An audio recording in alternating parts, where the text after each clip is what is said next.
Thanks for joining us on this Worldwide Friday edition. I am your host, Alex Jones. We're going to be here for the next 3 hours. David Knight is going to take over for most of the third hour to do an in-depth breakdown on the NSA grid tied into the TSA and how they're using it to persecute libertarians, constitutionalists, conservatives, and constitutional peace officers. And we had a big break in the investigation yesterday. He interviewed Richard Mack and the local police chief in New Mexico that was under the county. Some states have that. New Mexico's one of them. A lot of areas it's backwards, where the police chief of a major city will be over the county. But the feds came in and basically had him removed because he signed a pledge to uphold the Constitution. What do you think your oath of office is? I mean, 10 years ago, this would be a huge story. Nowadays, it's, oh, well, that's just how the tyranny works. So he's going to be in here airing those exclusive interviews. One of them didn't air last night because they got the interview late. But they're going to have those two interviews with both those gentlemen taped. But then David Knight traffic copying that and breaking it all down and more in the third hour today. I'll obviously be here in the first and second hour. Joel Skousen of World Affairs Brief is going to join us to break down the geopolitical banking meltdown, the al-Qaeda terror threat against the Olympics, what's happening at the Super Bowl, the entire police state that is unfolding, and just a whole host of other issues with Joel Skousen, always informative, joining us in the second hour. We are just completely jam-packed with news. I mean, that's par for the course, but today is just really crazy with how much of it there is. I'm going to try my best to come back from break and kick off the transmission really officially when a lot of stations join us and go over what's happening. But very interesting article that I saw up on drudgereport.com that I'm going to have cloned over at Infowars.com just for posterity in case they take it down, because sometimes Politico does. Politico, dear Americans, I saw you naked, and yes, we were laughing. Confessions of an ex-TSA agent. We broke all this 4 years ago in 2010. We told you all of it. We told you they were lying, that they were saving the images. We talked to TSA people on and off record. We showed the video of them looking at your naked body, shot by Patriots through the security windows into areas where they even had jokes up on screen about Pedo Bear, a Pedo Bear graphic. Pedo Bear is like a TSA agent in a little bear, about how they're teaching the kids how to be pedophiles. And that photo and video of that through their screening area has been confirmed. Now, was that TSA agents pointing out what they're doing is wrong? Because in this article, it has them saying, most TSA officers I talked to told me they felt the agency's day-to-day operations represented an abuse of public trust and funds. See, they know. In fact, most of them, even though I attack the TSA, it's the system and the Congress and the president, they almost always ask for my autograph and just, wave me through. But then it'll be some manager comes over who's a thug and gets in my face. And they've had countless cases of Hollywood stars where they come over with the printout in England and here, the same systems, and say, can I have you sign the naked printout of yourself? Or these men, sometimes it was a case in Texas they settled. It was a really good-looking woman. They said, man, you're really hot, and made her take her top off down to the bra, and they actually asked her out for dates. Because, some guys think if they have the authority, that's their right to then basically push it on a woman. I mean, this stuff really happens. And, it's getting crazier and crazier where they're patting down Alec Baldwin's, baby daughter, 5-month-old daughter. That's all coming up. House leaders sell immigration blueprint. Zuckerberg, who says his users are dumb effers, said anybody who is against open borders is shocking extremist, and they're going to use Facebook to try to organize all the illegals and everybody else to break the back of the country. That's all coming up. Sick kids denied care due to Obamacare. It's all coming up. It's so incredibly cynical. When George W. Bush was doing unconstitutional things and was violating the Bill of Rights and Constitution and launching illegal wars, I was a staunch critic. And I was attacked by the establishment right wing, and I was attacked by the establishment left wing. Because the establishment left was not actually really against those wars. And they helped to continue them. And now that we've seen 6+ years of Obama and the nightmare's been, I don't know, 3 times worse than Bush on most fronts, 10 times on others. I mean, I'm not exaggerating. It's so insane. I'm totally shocked. And then I see Democratic Party run and controlled groups out there that make jokes about everything we talk about. You know who the usual suspects are. Raw Story, Media Matters, Huffington Post, Salon. And they sit there knowing that we're telling the truth, knowing that we're in a societal crisis, but lying to their readers and viewers going, ha, look at Alex Jones, look at Rand Paul, look at Ted Cruz. They're discredited. They're insane. No one listens to them. Everyone's laughing at them. There is no tyranny. Obamacare is wonderful. The wars are wonderful. Funding al-Qaeda is wonderful. Crushing Assad is wonderful.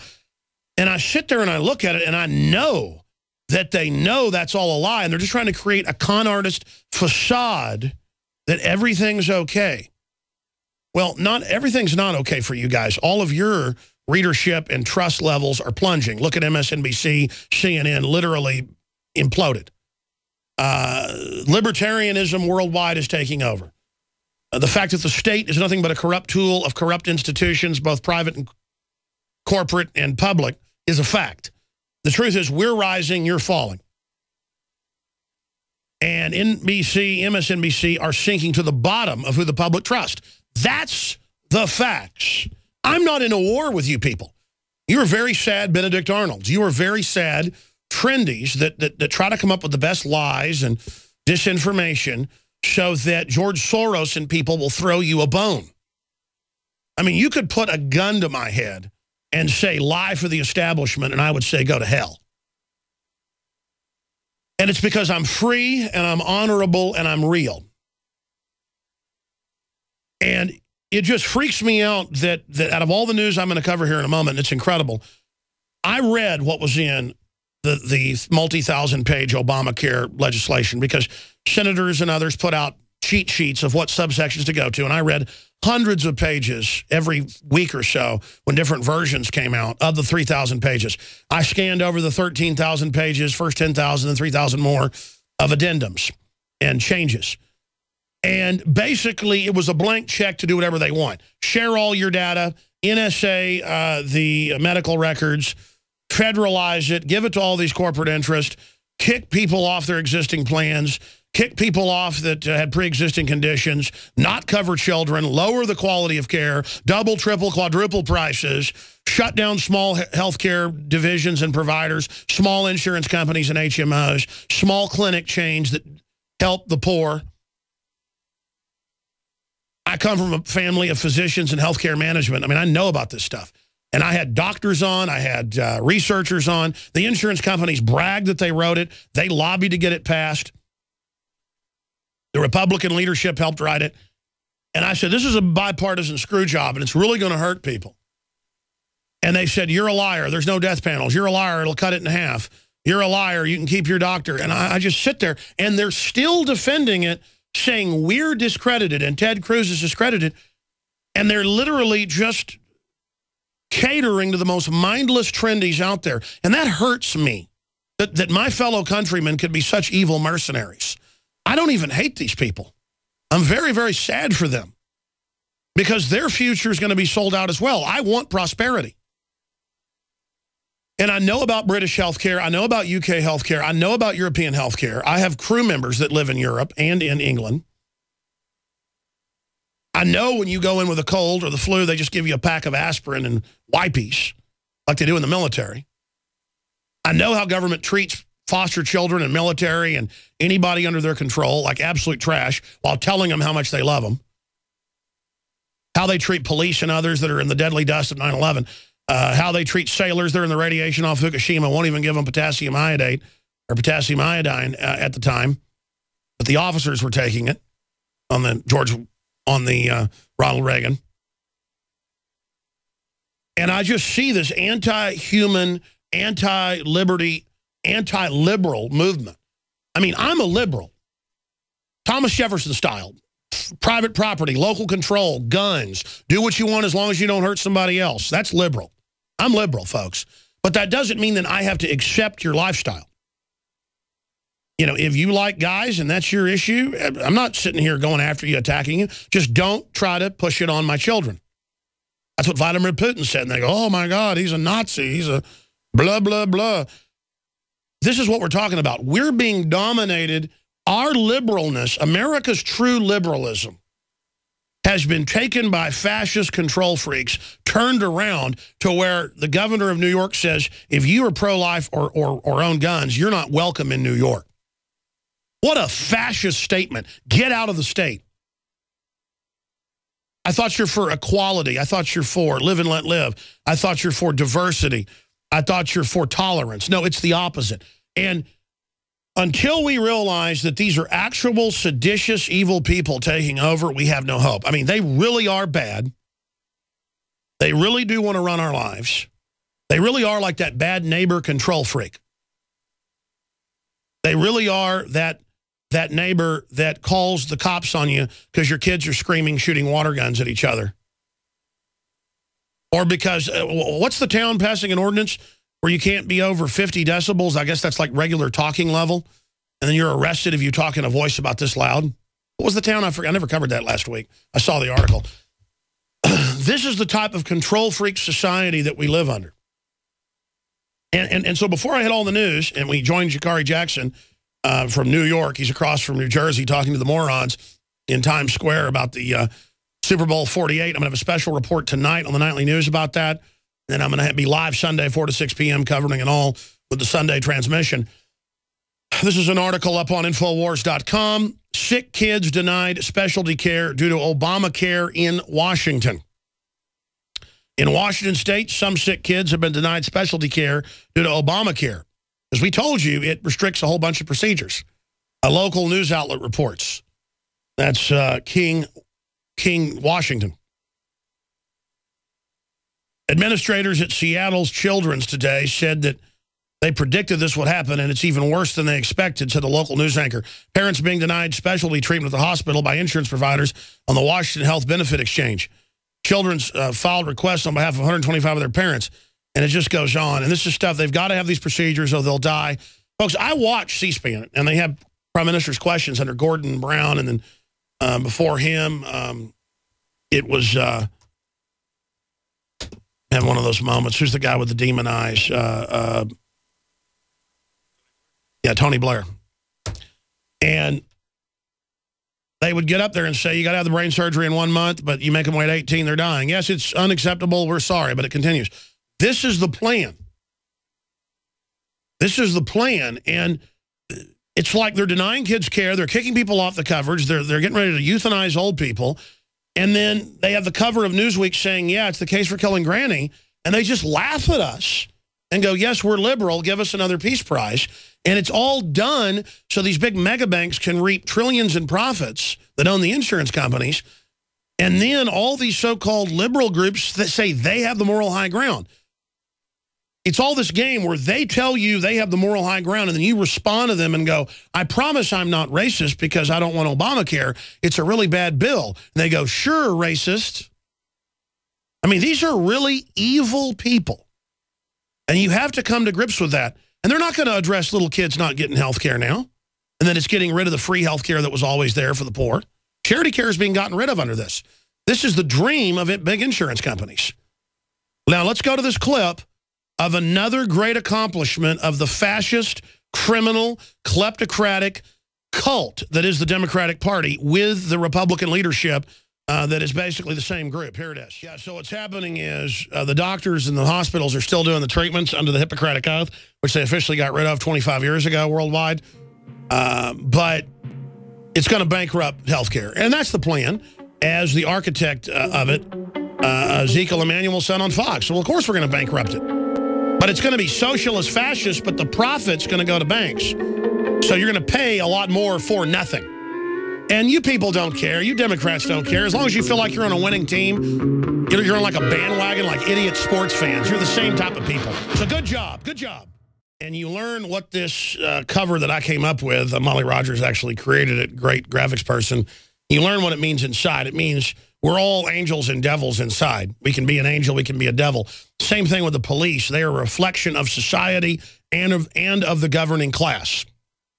And we, the people, have to take the police back by taking back our communities and by humanizing them so that they will humanize us and so that they become aware of the federalization and the globalization and how they're being turned against the population. It is essential that we engage the military and police.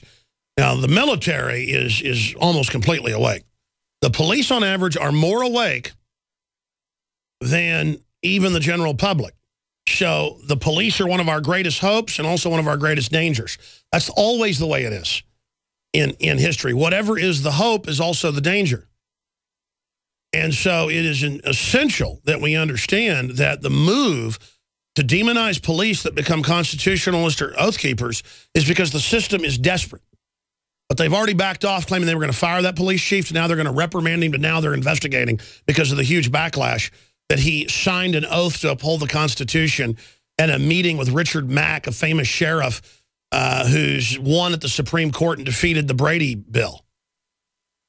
I mean, a police chief is, all these police chiefs can go stand on stage with Obama and call for banning guns. So police chiefs can't say they're going to uphold the Constitution? You swore an oath to it. But they're already backing off. And we've got that police chief coming on with David Knight in the third hour, along with Richard Mack today, the police chief from out in New Mexico. But he got pulled by TSA and then by someone calling himself a Fed who wouldn't even identify himself, saying, where are you going? What are you doing? They had it in the database, folks, with data mining, with the NSA. This is admitted with the TSA. They had it in the data mine that he was going to that meeting. A big public meeting in Las Vegas. See, they don't want us to act official and big. They want us to wear camo and hide in the woods like we've done something wrong and have code words so the feds can infiltrate our movements and set us up. No, we wear suits and ties. We're taking America back. We're the good guys. Statistically, libertarian conservatives have the lowest crime rate, highest level of being middle class, highest level of charity, highest level of heroism, of saving people. Go look at the crime statistics. We're the good guys. We're the good guys. Okay? Go look at the crime statistics. We are. We're the good guys. We're the good guys. Conservative, libertarian Americans. We're the good guys. We're where Audie Murphy came from. The whole 9 yards, ladies and gentlemen. John Wayne, True Grit. That's who we are. We don't like screwing people over. We don't like cheating people. We're honorable. And all you corrupt people call us chumps. No, you're the chumps. We don't want to live in a country overrun with corruption. We want our kids to be safe. We want to be treated like we're going to treat others. All right, I'm starting to rant here. The point is that's coming up. But speaking of TSA, we broke this with Drudge back in 2010 when Drudge would carry our articles every 3 or 4 days showing the naked body scanner images leaking, showing the TSA admitting that they were keeping the images, showing them grope people when they said they weren't. And then here it is, Politico. If you guys will punch this up, punch up the Politico article so I can show viewers and scroll through it. The naked body scanning shows the genitals, the breast, everything. And then they... dear Americans, I saw you naked, and yes, we are laughing. Confessions of an ex-TSA agent. Remember when they said, oh, we can't see you naked, or then we don't save the images? It's all bull. We and others were able to go up to the glass, put our cameras up to the glass, zoom in on them, looking at people naked. Next to, we got to find that photo from the screenshot of them looking at a pedo bear deal in the control room. Like making a joke about it, about, hey, kids, learn about pedo bear. That's what they have on their screens. It's all a joke to them. Now, the lower level ones, though, not the ones behind the glass, they said most TSA officers, you're not sworn, folks, I talked to told me they felt the agency's day-to-day operations represented an abuse of public trust and funds. You see that? Of course, the majority of them don't like doing that. That's why they have one of the highest turnovers. It's like a 35% turnover a year. The only thing higher is CPS at 52%. Because most social workers get into it for a good reason. They find out it's a scam and get out. The problem is then you just get a bucket of scum that's left. We'll be right back with Jakari Jackson from Times Square and Super Bowl 48. He's got some big news and a lot more on the economy. They're counting on you to be dependent on them. It's time for us to be dependent on ourselves and as self-sufficient as possible. Squirrels hide nuts, ants hide food for the winter. This stuff lasts 25 years. It's what I've chosen for my family. MyPatriotSupply.com/Alex, ladies and gentlemen. And lastly, before we go to Jakari Jackson with an update on the Hunger Games, the gladiatorial Roman events, the arena battles going on here in the imploding empire. Super Bowl 48 between the donkeys and the flying rats. That's the teams, right? The donkeys and the flying rats, or is it the dead horses or the stud of the devil and the flying wombats? I don't know. We're going to be talking to Jakari Jackson. He's been in Times Square. A bunch of reports they're filing live directly to prisonplanet.tv, reports to YouTube, to Infowars.com, to prisonplanet.com, to the nightly news. This Sunday I'll be live 4 to 6 p.m. But we're going to have him on for about 10 minutes. I'm going to get back into all the really important news. Then Joel Skousen is joining us because the economy, stock markets are going down big time worldwide, especially in Europe. And it's all on currency devaluations. That's what's happening. Turkey's in a lot of trouble right now, and that affects the rest of Europe and us here. A lot of big economic news. The latest on trying to completely get rid of national sovereignty and complete the journey into the North American Union. That's coming up. But please don't forget, we have developed with Dr. Group and nutritionists and pharmacists and others 3 of the most powerful supplements out there. The truly nascent proprietary Survival Shield iodine that we've got more in supply of, that is unlike any other iodine out there and does amazing things for my body, I know. Just take the challenge, regardless you're supporting the broadcast, and then you'll learn why there's so much listener-generated enthusiasm, not even hype, because it simply is that amazing. And then you've got Fluoride Shield. It's really the best deal we've got. It's got the nascent iodine in it, but it's double the size in the container and has 5 other key ingredients in it that are known to detoxify the body and protect the body from fluoride and so much more. And then Super Male Vitality, that we're going to come out with a female version with it just tweaked a little bit, but quite frankly, that's a gimmick, and I'm not going to lie to you. We find the Super Male Vitality works on women even better in Dr. Group's practice. And so this is a new souped-up formula, and it just blows away the competition. InfoWarsLife.com, good for men or women. Consult your physician if you have any medical issues, but believe me, it's be so easy for other people to put out high-quality supplements. They're just too cheap and don't care and have an instinct to not provide good stuff. I'm not knocking competition. I can't believe now that I've really researched this for years, and now that I manufacture and source the products and look around, how hard it is to get quality products, and now other people are just full of crud with what they're selling. This stuff's the real deal. InfoWarsLife.com, and you can call and ask any questions or order via the phone, 888-253-3139. That's 888-253-3139. And don't forget, your purchases of the books, the videos, Strategic Relocation, the book and the film, all my other documentaries, just the Great Patriot, Molon Labe, Come and Take It T-shirts, all of it. It supports the broadcast and then gives you tools to inform yourself to a higher level and inform those that are around you. So the fight is now, ladies and gentlemen. InfoWarsLife.com takes you right to the supplement area on InfoWarsStore.com, but both take you to the same place, just like Made-in-1776.com takes you to our exclusively Made in America apparel. Some of the other shirts we have are made like in Mexico and places like that, and they're about half the price too. But you want Made in America? I know I do. And they're higher quality too, so Made-in-1776.com. The George Washington bronze and nickeled belt buckles, Made in America flags.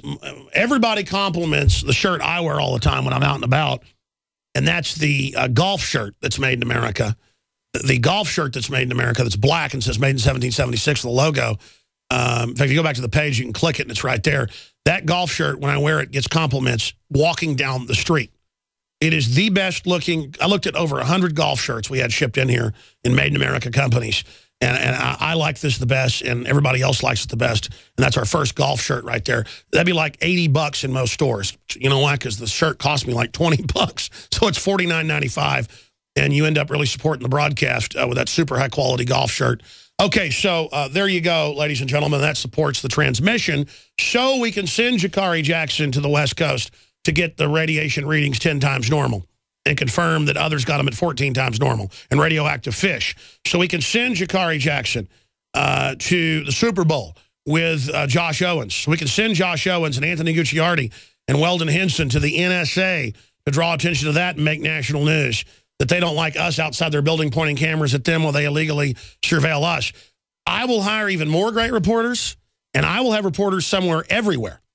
You know, every week we'll go somewhere if we have the funds. We don't have the funds right now, but we're getting there. So thank you all for your support. That's why it's so essential to also support our local AM and FM affiliates, to become sponsors, to spread the word about those broadcasts, or to support the local sponsors and let them know why you're supporting them. I mean, we're in a war here. If you hear us on an AM or FM over 160 around the country, you got to stop on the side of the street. You got to go into business and tell people, tune into this show. That's how we're reaching people. And despite a media blackout over the years, we've risen from obscurity to very high profile, which is extremely dangerous, but I'm going to go for it all, folks. I'm not looking for treasure. I'm not looking for money. I'm looking for freedom. I would give my life right now to bring down the New World Order. I want to be clear about that. It's not even a question. If I had to hit a button that would defeat the New World Order but kill me at the same time, I would hit that button instantly, as fast as I could. I wouldn't sit there and wait 1 second. Boom, I'd hit that button. Because I want a future for our children. Now, I don't want to die at the same time, and I'm not planning anything violent because I don't believe that's the most effective thing to do. I know it's not. That's not a cop-out. It's info war. They want us to get violent. We're winning the hearts and minds right now. Now, Jakari Jackson is there in Times Square. Jakari, first off, what have you experienced in New Jersey last night? You're going back there today. You're going to be at the Super Bowl covering it live. You're going to be inside, so after you can cover it and give us your take on the radio on Monday. I'm going to be on Sunday 4 to 6. But tell me about all the experiences you've had so far, the great video reports you've been filing to prisonplanet.tv that are up on InfoWars right now, where you got pretty fired up last night, and some of the questions you're going to be out there asking coming up. Jakari Jackson from New York City. Hey, Alex, we're out here exposing the police state and the distraction that is the Super Bowl. And you're talking about I got fired up last night. I blew up my voice 2 minutes into my first report. I came out here and pulled an Alamo, but we continued on. We're out here trying to talk to the people, wake some people up. We talked to people about a very important topic. We'll talk about the police state here in a second, Alex, but we just a moment ago shot a man on the street talking about a very important topic, that being global warming. As you can see, Alex, maybe you can't see on the iPhone, but it's snowing out here. Yeah, pan around. Have Josh pan around. Yeah. So give him a little look there, Josh. So it's snowing out here in New York. You see all these people in their hats and scarves, and we've heard about the icebreakers getting stuck in ice. Art Acevedo, the Austin police chief, is warning people not to drive in the city of Austin because of black ice on the road. But I'll thank you, sir. A viewer just walked by. But they're saying that you need to pay your carbon taxes. So I want everybody out there to pay your carbon taxes to Al Gore, because I'm here in my scarf and my Under Armour, and Josh has on some Under Armour as well. So pay your carbon taxes to Al Gore. Now, let's talk about the police state. There's a huge police presence out here. We've seen guys walking around with canines. We've seen the temporary viewing devices, all the screens and stuff. There are helicopters flying above. I don't know if we can see any right now, but there's a huge police presence right here in Times Square. And we're out here in Times Square because they won't allow people to congregate outside the Super Bowl. They don't want you to be out there because Pepsi has to build another giant shrine to themselves out there. So the fans are out here, but when we get to the Super Bowl, Alex, that's when the real tyranny is going to come in, because we're out here in New York. And there's a lot of talk about stop and frisk, people being stopped and frisked and pretty much molested here on the streets in New York. But if you go to New Jersey, you will willfully submit to being stopped and frisked when you go into the Super Bowl. You're going to be patted down. You're going to have to bring all your personal effects in a clear baggie. And I think it's to the point where we might as well just opt in rather for a proctology exam, because that's what's going to take to keep this country safe. Well, that's right. Being sarcastic there, you actually ran into people that would accept a proctology exam or a cavity search for their safety last night. That video's up on Infowars.com. And I know they have stop and frisk violating the Fourth Amendment 400,000 times a year in New York. Have you been stopped and frisked yet? Because I know they're reporting in Georgia. There's a new video out where the police actually now pull people's pants down randomly and are doing that. Have you seen any of that there, Jakari? No, I have not personally been stopped and frisked. The police are in pretty good behavior out here. We encountered a police officer who was a viewer. We didn't have a chance to speak to him. He just said, "Hey, guys," and he walked on about his business. So the police are out here. I'll give them that much, that they're pretty good, at least today. I don't know how they are in other areas. And I don't believe it's the Times Square area where most of these stop and frisks take place. They're kind of out in the other boroughs. So, I haven't been stopped and frisked, and hopefully I won't, but I definitely will be TSA-style molested when I go to the Super Bowl. How about flying up to New York and New Jersey? Where'd you fly into? I forget. I believe it was Newark. Josh, it was Newark. Yeah, we flew into to Newark Airport. Liberty? Yes. And then we came down here. We moved to our hotel, which is just a few miles from the Super Bowl. And now we're out here in Times Square about 30 minutes from our hotel. All right. Now, expanding on that, what happened with the security when you flew in? What'd they do? Well, when we came in, of course, we opted out when we were at the airport. We got patted down. Another lady who was awake and quite frankly aware of what was going on in the police state in our country, she opted out as well. I was very encouraged that she did that. I didn't have time to interview her because we had to get on the plane. So now we're out here. We went to the stadium, the MetLife Stadium. When we approached the security guard, we asked him where the tailgate was. He said, "Man, there's no tailgate out here." What's wrong? He's pretty much to the extent like, "What's wrong with you? Why would you ask where the tailgate is? You can't have tailgates. You can't have people congregating because it's not safe." I'm like, "Well, bro, it's the Super Bowl. Everybody congregates." They don't do that anymore. No, you can't do that in America. Land of the free, home of the brave is so afraid of Al-Qaeda that the government publicly funds, and the Muslim Brotherhood, who gets to go through TSA without screening. I mean, we're so scared no one can congregate. No, they're getting ready for a controlled implosion and a controlled depression, and they're banning free assembly and free speech, and that's what's going on, is the authoritarian clampdown over America. Yeah, that's exactly right, Alex. That's exactly right. And so we're out here. We're going to do some more reports. We're going to talk to people, see how awake these people are, see how distracted they are by the Super Bowl. Will you willfully submit to being patted down? I mean, you're paying thousands of dollars. You're paying for paying for plane tickets, hotel tickets. The tickets to the Super Bowl themselves, even the nosebleed seats, are around $1,700. So you're going to pay all this money to sit in the cold and be molested and have your Fourth Amendment violated. I heard they almost moved it to another week because of the Arctic blast, because of global cooling. That's another reason, Alex. I'm blaming you on this because I know you don't pay your carbon credits. They have so much snow at the Super Bowl. There are guys right now digging out the Super Bowl. There's so much snow in there. So they're digging out the stadium. Well, but if everybody paid their carbon taxes, Al Gore, everything would be fine. He teaches kids penguins can't swim and neither can polar bears, and that the northern ice cap completely melted. Of course, it's record thick right now, Jakari, but that doesn't matter because Al Gore controls reality, and Obamacare is kicking poor kids off their coverage now, but it doesn't matter. The Democrats aren't going to apologize because they have the moral high ground, Jakari. That's exactly right. And also, Obama said that if you live in Africa, you should not have air conditioning. Or a car, or ever have any appliances. Exactly right, Alex. Because, I mean, he's got to have, millions of dollars a day on vacation and jumbo jets and red carpets. But people in Africa Americans have to learn how to be poor. Jakari, we got to pay our carbon taxes. I lost you there. Well, no, I mean, I just think it's really bad that you don't want to pay Al Gore carbon taxes to save the polar bears that are 5 times their number they were in the 50s. Well, Alex, we encountered some wicked thought criminals who actually used cognitive functions here. And they said, sir, I'm asking these questions about the carbon credits and the carbon taxes. They say, sir, well, if we have record low temperatures and icebreakers are being stopped in ice and police chiefs are telling people not to drive in Austin, Texas because there's so much ice on the ground, I don't think that's cause for global warming. I don't think that's proof of global warming. So we quickly distanced ourselves from those thought criminals. Now we're out here to talk to more people about more important issues like the Super Bowl. Well, that's right, Jakari. Now, getting serious here for a moment, tell me what you're planning to do, because I think you should go out and, bring up the fact to people that, hey, did you know that the Taliban, Al-Qaeda, Muslim Brotherhood is allowed to go through TSA screening? Did you know our government's funding Al-Qaeda in Syria? Well, then why do we have to take our rights away? I think you should go and get a lot of their zombie comments and have, one video about the NFL zombies on the loose. I think you should go out and also discuss, I mean, what are some of the ideas that you've got to cover? Obviously, you're going to look at the fake security. They've got snipers. They're saying they plan for attacks on mass transit, seen as top Super Bowl security risk. I would go talk to people getting on the subway, and ask them, are they afraid because they've been told it's a big risk? Or do they understand this is all about a climate of fear so the power structure can take over?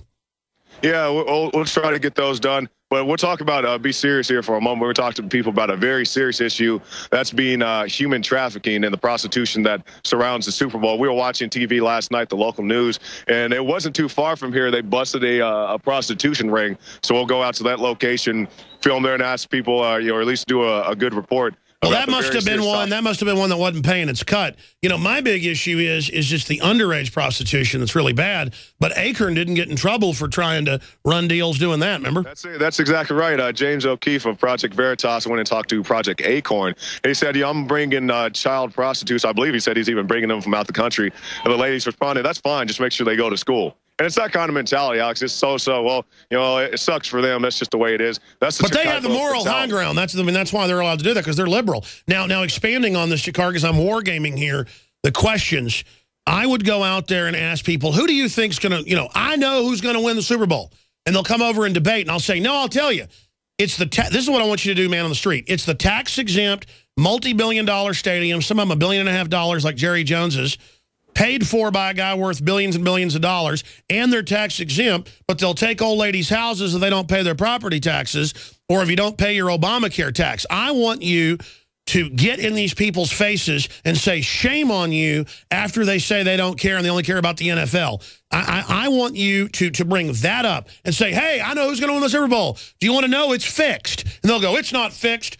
You know, I like the Sea Hags, or, you know, I like the, you know, Evil Donkey, or whatever it is, you know, the two different teams. And then you go, no, I'll tell you who's going to win. It's the fact that they're tax exempt. Do you think they should be tax exempt, or should you pay for their stadiums? And they'll say, well, no, I don't. We'll go, well then, chump. You know, realize that's why they're passing Obamacare and open borders and everything, is because we're known as chumps in this country. Jakari, that's what I want you to go ask them, is about the tax exemption. What do you say? Yeah, we can do that. We're out here, got plenty of people, so we can get that done. And you're going to be on the nightly news tonight with more of your filed reports, and also live. Jakari Jackson will be with me Sunday to cover, what time's the stupid kickoff, 6 o'clock? I have to check. They're talking about moving the time because of weather issues, so I don't think we have an official time. Well, we're going to be on 4 to 6 p.m. covering the Idiot Bowl. And I know there's a lot of men out there going, hey, you know, Alex, I like your show, but don't knock my football. The country's going down, and everybody's acting like it's some actual war between these two quarterbacks. It's meant to take your manhood away, folks. Thank you, Jakari. There is a lot of news on the economy front that we're going to be breaking down in the next hour as well. Huge issues with QE Unlimited being tapered. Huge issues on what's happening with stock markets and energy. It looks like what all the experts were saying, middle of 2014, the economy is going to get really bad. And it's already been a depression at many levels. It's such a controlled economy. Certain globalist combines are operating, and people that are around those groups are not in a depression. There's even booms in certain areas.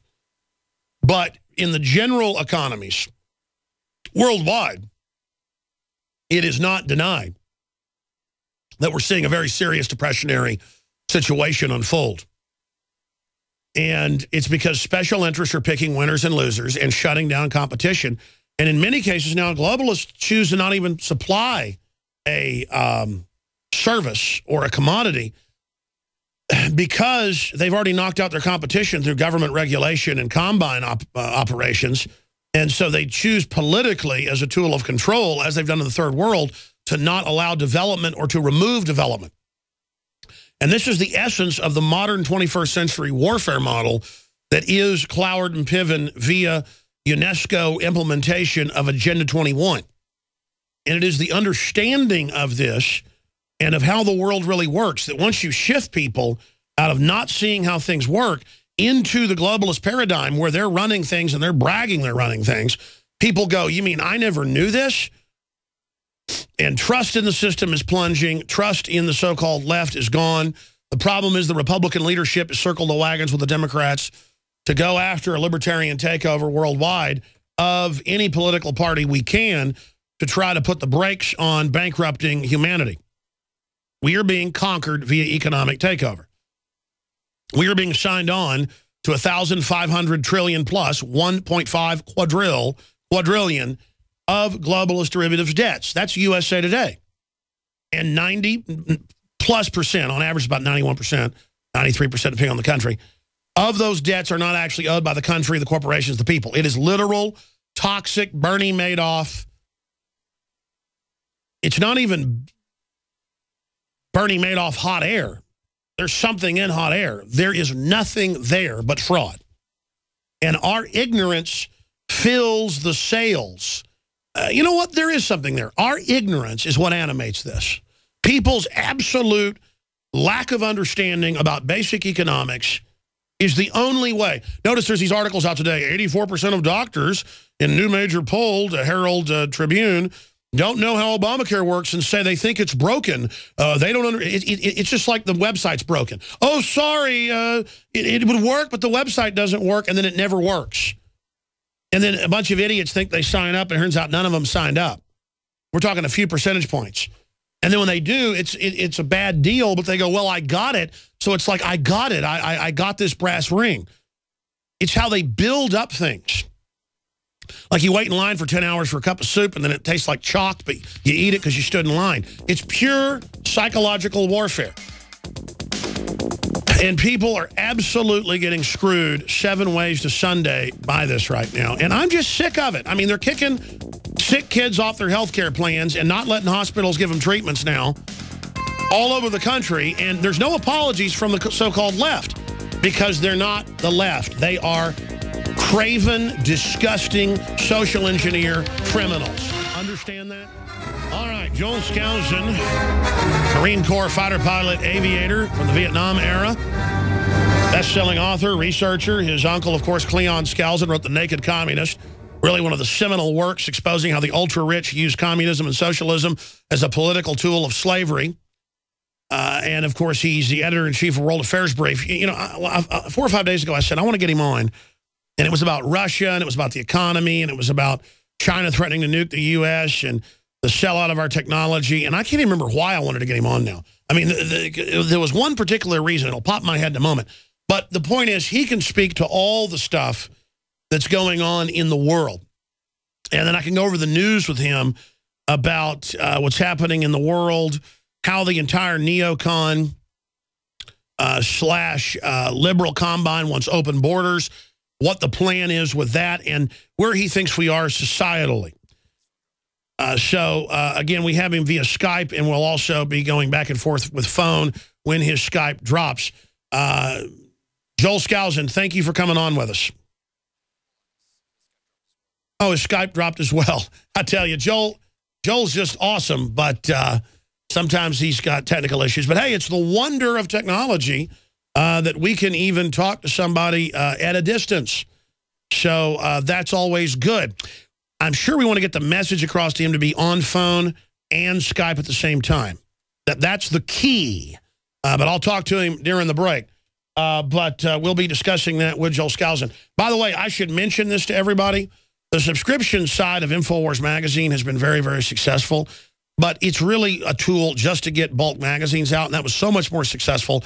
If you didn't subscribe last month, you will never get a subscription to this.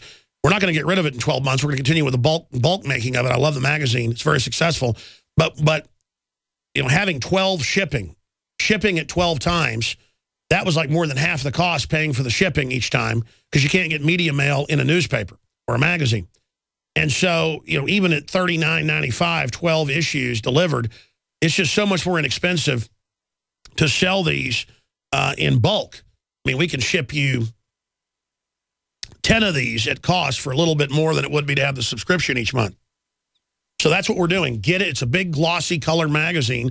The February issue is out.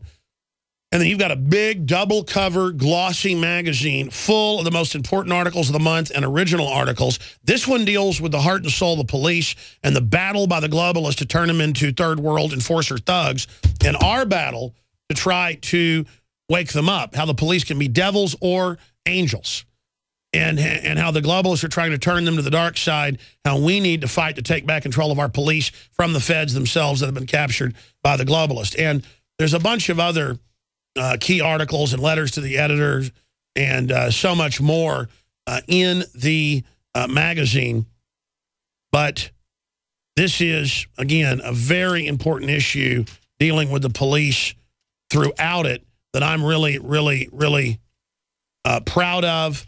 And it's great to give police that you know. It's almost kind of like an Officer Jack McClam, Vampire Killer 2000 2.0, showing good things police are doing and examples of good police versus examples of the militarization of police that the globalists have basically created. So I'm very proud of the 64-page magazine. It doesn't just get into the police and the militarization of police worldwide.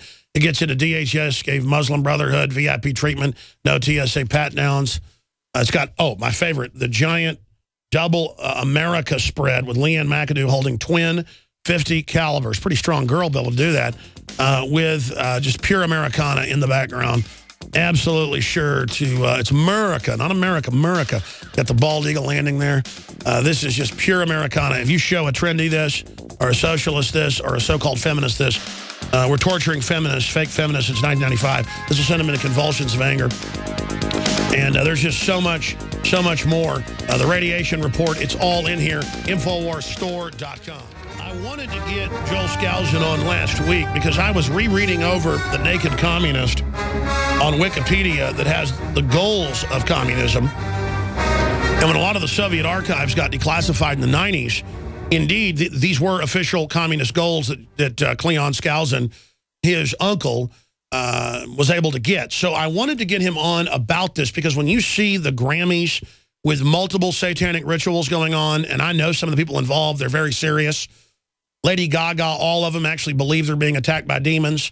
I mean, these people, whether you believe it's real or psychological, it's still an archetype. They're manifesting this mental illness. And other authoritarian regimes are always occult-driven. Hitler was into the occult, the Babylonians, the Egyptians, the Romans. They serve the same archetype. Even if we don't believe in God, they are manifesting the same spirit. So it's real one way or the other. And, of course, I know it's spiritual. Now, we've got his nephew on, who's an author, and, of course, former Marine Corps fighter pilot in the Vietnam era, heads up worldaffairsbrief.com. Joel Skousen, via Skype and phone, in case either one cuts out, you'll hear different audio quality back and forth today. He joins us because I wanted to get him on in the first half of the hour about the communist goals and how mega rich fund communism and socialism as a tool of control, because people get confused by that. Why does George Soros fund socialism and communism? Why did the New York banks fund the Bolshevik Revolution? On record, that was in congressional testimonies and came out in documents in multiple committees. What are the big foundations up to? Capture both of the political parties of the United States. Use technical decisions of the courts to weaken basic American institutions by claiming their activities violate civil laws. Use fake civil rights to trump basic human rights and God-given rights. Get control of the schools. Use them as a transmission belts for socialism and current communist propaganda. Soften the curriculum. Use student riots to foment public protest. Infiltrate the press. Get control of book reviews. Continue discrediting American culture. And now it's been declassified. The CIA would put out decadent art to then basically then discredit beautiful art. And again, now you turn on any children's show, any movie, it's meant to sell you on ugliness to where now anything good and pure, it's not enough to accept gays now. No, being straight is bad, we're told in the news. You see it everywhere. And again, this is done as the subversion program. First they want to subvert, then they want to basically undermine the society. They want to collapse the society and then reorganize it. So we are literally seeing saboteur operations going on. And then you understand these are not liberals, folks. They knew Obamacare would hurt poor people. They knew it would bankrupt the country. They want full control. They hate the masses. Communists at the top are never really communists. They are banker technicians conning the unwashed masses. So I wanted him to break down the program that came out that they've now discredit the American founding fathers. That's number 30. Present them as selfish aristocrats who had no concern for the common man when it was the opposite. They hadn't fully realized these dreams, but they were the first to really put it in paper and move it forward. And so he joins us now to talk about that. Then at the bottom of the hour, I want to get into the geopolitical outlook, the economy, the Russians, the Chinese, what's happening in the Middle East, the major builds up for continued authoritarianism, but the huge awakening we see unfolding with Joel Skousen. And when I told him I wanted you on a few days ago, I hope they relayed that it was about this, but I know you're an expert on it, so you can speak to it. But now, who can deny they're trying to undermine culture and any good institutions so they can collapse them and bring in a total takeover? Joel Skousen. Well, thanks, Alex. It's good to be with It's good to be with you. One of the things that I want to point out at the inception here, as I've gone through the 45 goals that Clinton extracted from communist writings, it's important to realize that you won't find this listed anywhere in communist literature. In other words, this was in bits and pieces from various different communist writers at the time, and actually only about half of them have come true. And what's most interesting, and you've mentioned some of those, especially, and I might mention, getting UN recognition for Red China, replacing Taiwan was a communist goal, doing away with all loyalty oaths, resisting any attempt to outlaw the Communist Party. All those have been done. Russia continued access to the U.S. Patent Office. They did not, however, able to capture both political parties. That is, for the Communist Party. They were not able to get control of the schools, per se.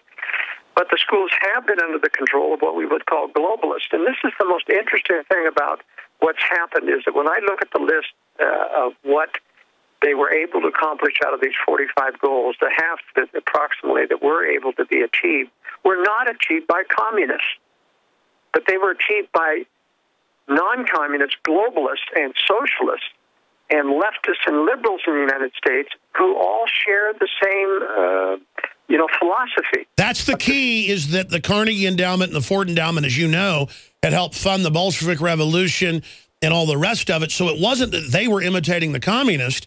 It was that they had been the progenitors of that movement going back even to the 1850s as a way to control rebellions by serfs against one form of slavery. They were now going to bring in another. And so the Russians and the KGB and others were actually working for some of the same goals as the Western establishment, as Carol Quigley wrote. And, for example, on the infiltration of the press, I mean, in the 40s, and there were quite a few communists in the press. But even some of the major communists that Whittaker Chamber exposed, like Alger Hiss, turned out to be a globalist who only joined the Communist Party to facilitate bringing them into the State Department and to make the communists feel like they had one of their people at the top levels of the Roosevelt administration and Truman administration. But in fact, he was a globalist facilitating these things. And that's what people have to understand, is that this has broad support among anyone who's basically on the receiving end of satanic inspiration. And it includes conspiracies, it includes unthinking liberals, it includes, the gay community. That's what you're getting at, is there's an energizing spirit throughout history that weaves the same web. That's right. And, I know a lot of people don't believe in God, and a lot of people don't believe in Satan, but they're both very, very real. And they both speak to people's minds. It comes in our own voice, comes in your own grammar. So it sounds like you talking to yourself. But people know, people recognize when temptation comes in and when good inspiration and good reminders come. And this is the battle of civilization, is the test that's going on in each people's mind of what voice are we listening to. And they don't have to be full communists to be listening to a voice that will denigrate culture, denigrate society, and rail against, even Ayn Rand, who was a libertarian, railed against God. She hated God. She hated that voice of conscience, which spoke out against her immorality and her lust and other things. And other people who get involved in sin have the same problem. And that's why there is a relationship between bad judgment and sin and the kind of hateful philosophies that end up being created in the minds of men by listening to the wrong sources. And so it's very interesting that this could be a list equally as useful to globalists, as liberals, as communists, even though they aren't members of the Communist Party. But in the 90s, it did come out, almost all of these goals, one way or another, were actually being carried out to subvert. But then we learned the CIA, as was declassified last year, was involved trying to put out trash art and trash culture. Well, that's obvious when, look what they did at the Grammys, and now every other public event, they're having open satanic ceremonies and gay marriages. I mean, there is an agenda there. I mean, since when is that what America is known for, is satanic ceremonies and gay marriages? Well, one of the things that you brought to the public's attention was the Bohemian Grove and the satanic rituals that there, and you have top politicians and leaders in the United States being invited and participating in that. So it's hard to separate the satanic element that's driving this force and the various superficial organizations that are created, and there are many of them, whether it's the Bilderberg Group, whether it's the Communist Party, whether it's Fabian Socialism, Council on Foreign Relations. Exactly, and when I was in Bohemian Grove, you know, you could say it was a joke, a bunch of guys reenacting an ancient Babylonian ritual mixed in with some druidic rituals, but the old men in the crowd, I talked to, said, oh, this is interesting, and they literally growled at me. They were in focused, hateful, religious rapture, and some of them had tears coming out of their eyes, Joel. I mean, what does that sound like to you? Well, I can believe that. But, I mean, these people, we have to remember what drives so many people to get involved in this control system is the promise of immunity. You know, this is a powerful system that controls courts, it controls congressmen, it controls the president. Man, you're smart. The whole ritual was about immunity. They thought they were getting immunity in that ritual. That's what they were doing. Exactly. And in fact, I believe that there's, you know, not only immunity on this earth, and we see that happen all the time. I mean, Bill Clinton and the presidency acted as if, hey, nobody can touch me, and he was right. Nobody could touch him because he was on the right, on this, you know, the control side. But I think in terms of the satanic ritual, I think there's also part of the Faustian pact is the promise of immunity from God's judgment. And, you know, that's what I think Isaiah 14 is all about, when all the rich men and high men of the world are sitting in chains in hell, waiting for him that was going to thrash the world to come down and save them. And then they see him descend in chains, and they say, art thou become one of us? Meaning Satan descends, and they realize, oh, the immunity pact is broken. He isn't going to be able to save us. I think that's what Isaiah was talking about. Unbelievably powerful. Let's come back and discuss that. I bring up communism. He brings up the devil. Because Lenin said he worshiped the devil. I mean, that's what is at the bottom of the rabbit hole, folks. Whether you believe in the devil or not, these people believe in him, they worship him, and they are given power by him. And I think of the globalists, what fools they are. I instinctively, but at a spiritual level, know that the big sin is leading people astray, trying to get people into evil, trying to take advantage of childlike minds, as Christ said, suffer the little children. We're not just talking about children there. We're talking about young people, folks that are looking up to you. And you talk about God-fearing. I just feel it in my spirit. If something's bad, I don't even want to do it. Thinking about it, even to study it, makes me have fear of separation from God. Not that I'm some great goody two-shoe or anything, but I don't do conscious evil, and I have a drive to stand up against evil, and that's why I don't have fear of it. I have fear of letting it take over. But I think about what fools the worldly are. They either hate God because they feel the judgment, even if they say God isn't real, or they do literally at Bohemian Grove conduct all these rituals and say to absolve them from the care and what they've done in the last year, and they take it very seriously, as if some satanic ritual is going to get them out of what they've done. I mean, even in the real world, when they allow radiation out of Fukushima, it hits their kids and them as well.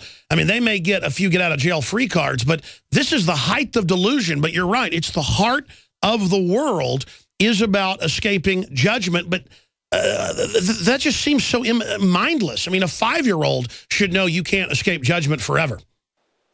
Well, you have to remember that these people have a great motivation to escape judgment. They've got a mountain of sins, and they've got a mountain of evil intent as well.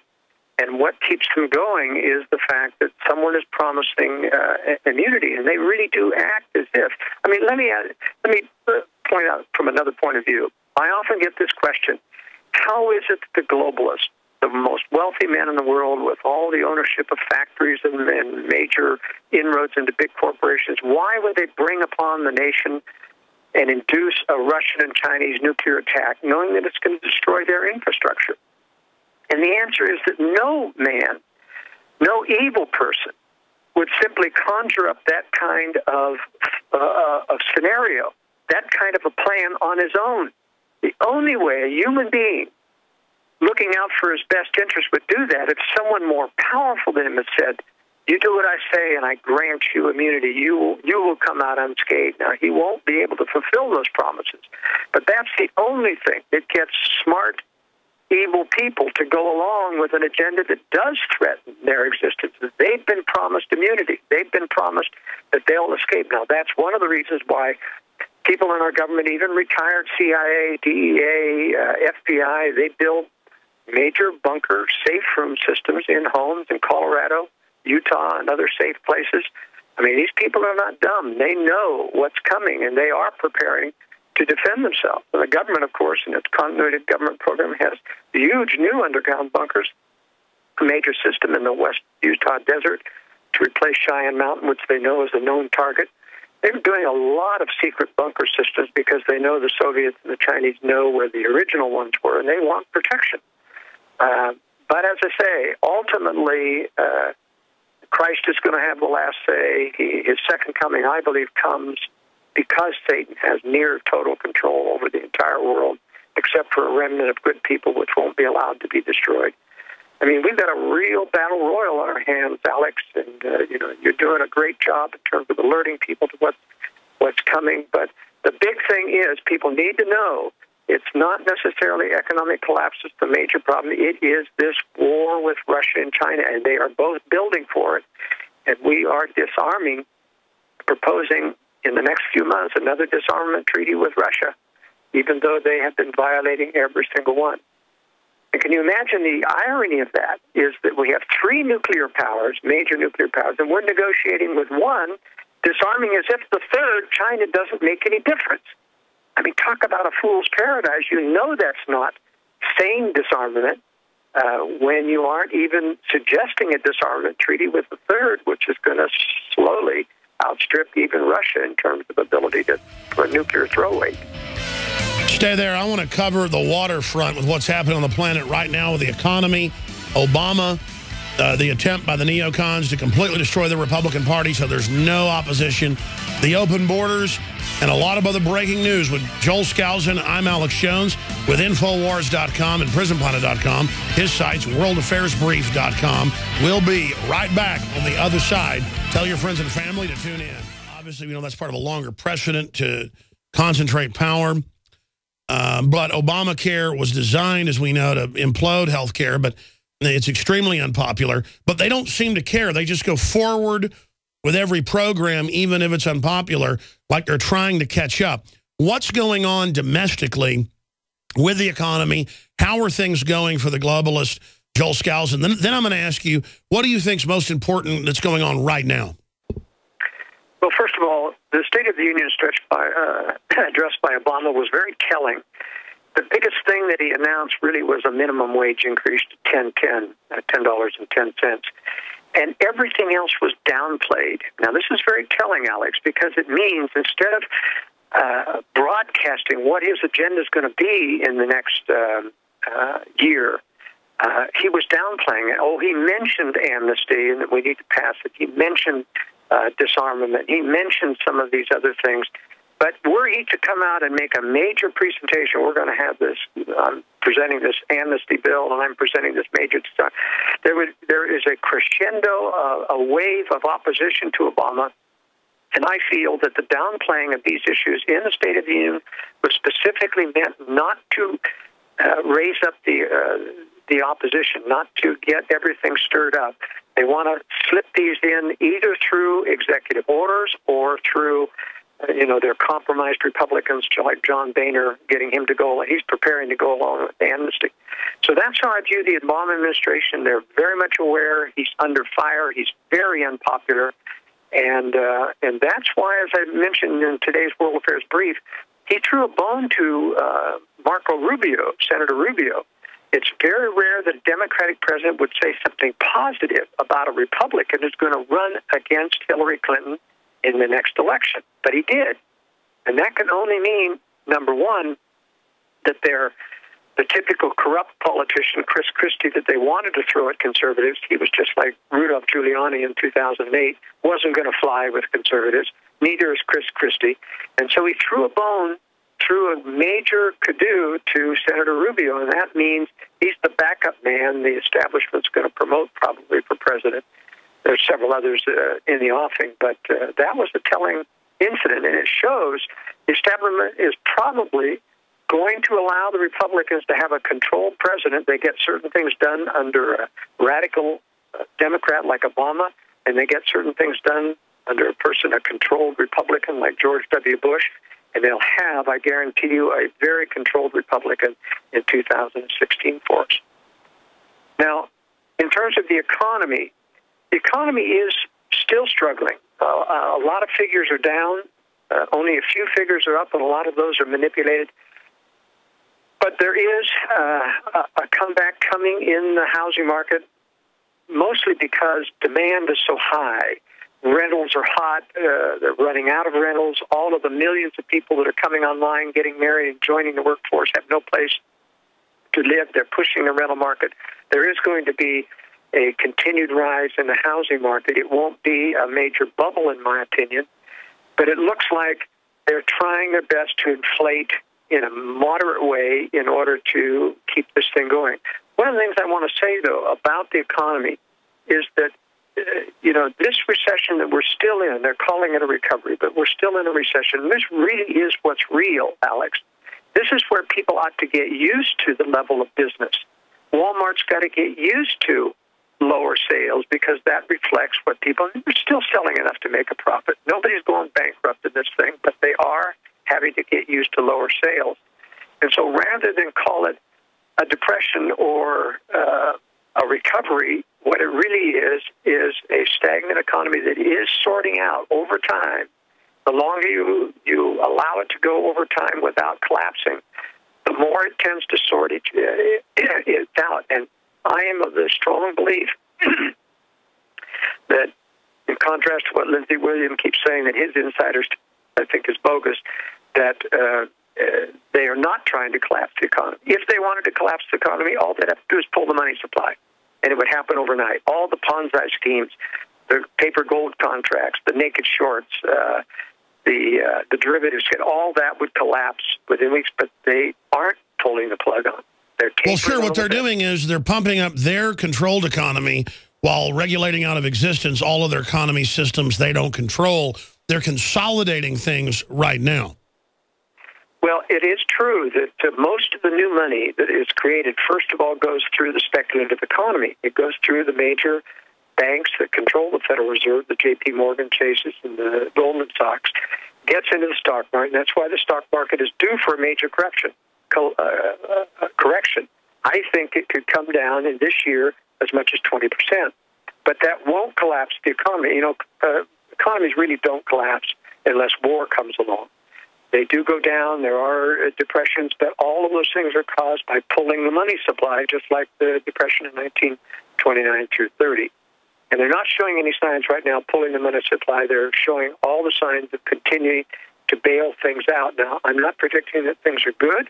They aren't good. But I see every sign that the powers that be don't want to pull the plug, don't want to cause They want a long, cold depression against everybody but the sectors and combines they control. Let's expand out from that point. What do you make of the reports by the head of Saudi intelligence 4 months ago that he would launch al-Qaeda attacks inside Russia? We now see those unfolding. Do those look like those are real terror attacks, meaning to destabilize the Olympics, for Russia helping Syria? I see a motive there. Or does Putin have any type of motive for a false flag? Well, it's complex and hard to answer, Alex, because there's a lot that we can't prove. There have been reports of the Saudis threatening Putin. I personally don't believe it. I don't believe Saudi Arabia would ever get in the position of threatening Russia, who could squash them like a bug if they wanted to. There is legitimate, as I pointed out in a couple of World Affairs briefs back, the U.S. and Russia have both used false flag terrorism to gin up the war against terror so that they can use that to clamp down on opposition. But in doing so, both the U.S. and Russia have created real terror in response to their occupation, in response to their using false flag terror to justify clamping down on peoples. They have produced real terror. And so, in my estimation, there is real terror that happened in Volodgrad, and which is about 100 kilometers from Sochi. I'll tell you, the reports I've got from Sochi is that the KGB and the Secret Service of Russia is out in force. They've got anti-missile batteries on their camouflage nets. They have got hundreds and hundreds of special forces roaming the streets in plain clothes. It could still happen, but boy, I tell you, Putin knows that the real terrorists want to embarrass him, and he's determined not to be embarrassed. But I'm frankly not buying the rumor or the propaganda that the Saudis are trying to take out or take on Russia directly. Well, regardless, we know that the globalists have been funding radical Islam in that area. And so why are the radical Islamicists activating ahead of the Olympics? Do you think the West is behind that? Well, not really. You've got to remember that the West is really supporting Russia and has been for many years. They do antagonize Russia to give Russia the excuse to go before their people and say, you know, the U.S. is meddling in our elections and other things. And the U.S. could do that covertly in a very smart way. They do it in kind of an obtuse way so that they can get caught, so that Putin can have the excuse to go before the people and build anti-American sentiment. And that's what he's doing. Sure. And vice versa. What about Ukraine? I mean, is that because they wouldn't join the EU? And this is a big issue, Alex. The Ukraine is going to be an ongoing thing. Now, Gorbachev came out and asked Putin to intervene militarily in the Ukraine and suggested to do so. Putin visited the Ukraine, said no military intervention, but he did want to set down the guidelines. Here's what I think happening. Just like Hitler used attacks on Germans in the Sudetenland and Poland to justify an eventual invasion, Russia has put millions of Russians, immigrants, into Ukraine, into Georgia, into Belarus, into the Baltic states, and they're still there today as a minority. It would be very easy to get those people to, you know, have an attack mentality or get a false flag attack on them to justify Russian troop intervention. It's too early for that, however, and I don't think that Russia wants to move too soon. They're not ready to take on the United States in a major Third World War. That's why I don't think they're going to end up supporting Syria or Iran if they go down, just like they let Iraq go down. In other words, all of the major new weapon systems that both Russia and China are putting online are not supposed to come online or be in operational until at least 2020. So this is clearly too early to be creating a false flag excuse to go in militarily into Ukraine. That said, it's my analysis that this is going to be a festering thing that's going to go on for several years and will build into a crescendo that will spread into Georgia and Belarus and other countries that will eventually justify a Russian intervention. In the same sense, over in the Far East, China is really getting some hot rhetoric at the Davos International Economic Conference. They really went head-to-head with Japanese Prime Minister Abe and, threats and counter-threats. And the trouble is, the Eastern mentality is one of saving face, and they get up there and pound the pulpit and make threats to one another. It's very difficult for Orientals to back down and save face, especially the Chinese. Nevertheless, they too aren't ready to take on the world. We are going to see them continue to test the waters militarily. But you agree that at any time, with China saying they might invade and take Philippine islands, they might take Japanese disputed islands. I mean, if that happens, if Japan or the U.S. doesn't stand down, it will be a confrontation. Or is China really that willing to saber rattle? Because, as you said, the whole Asian cultural, historical, military mindset, they don't usually threaten something unless they're planning to carry it out, right? That's right. And as I say, they don't want to lose face.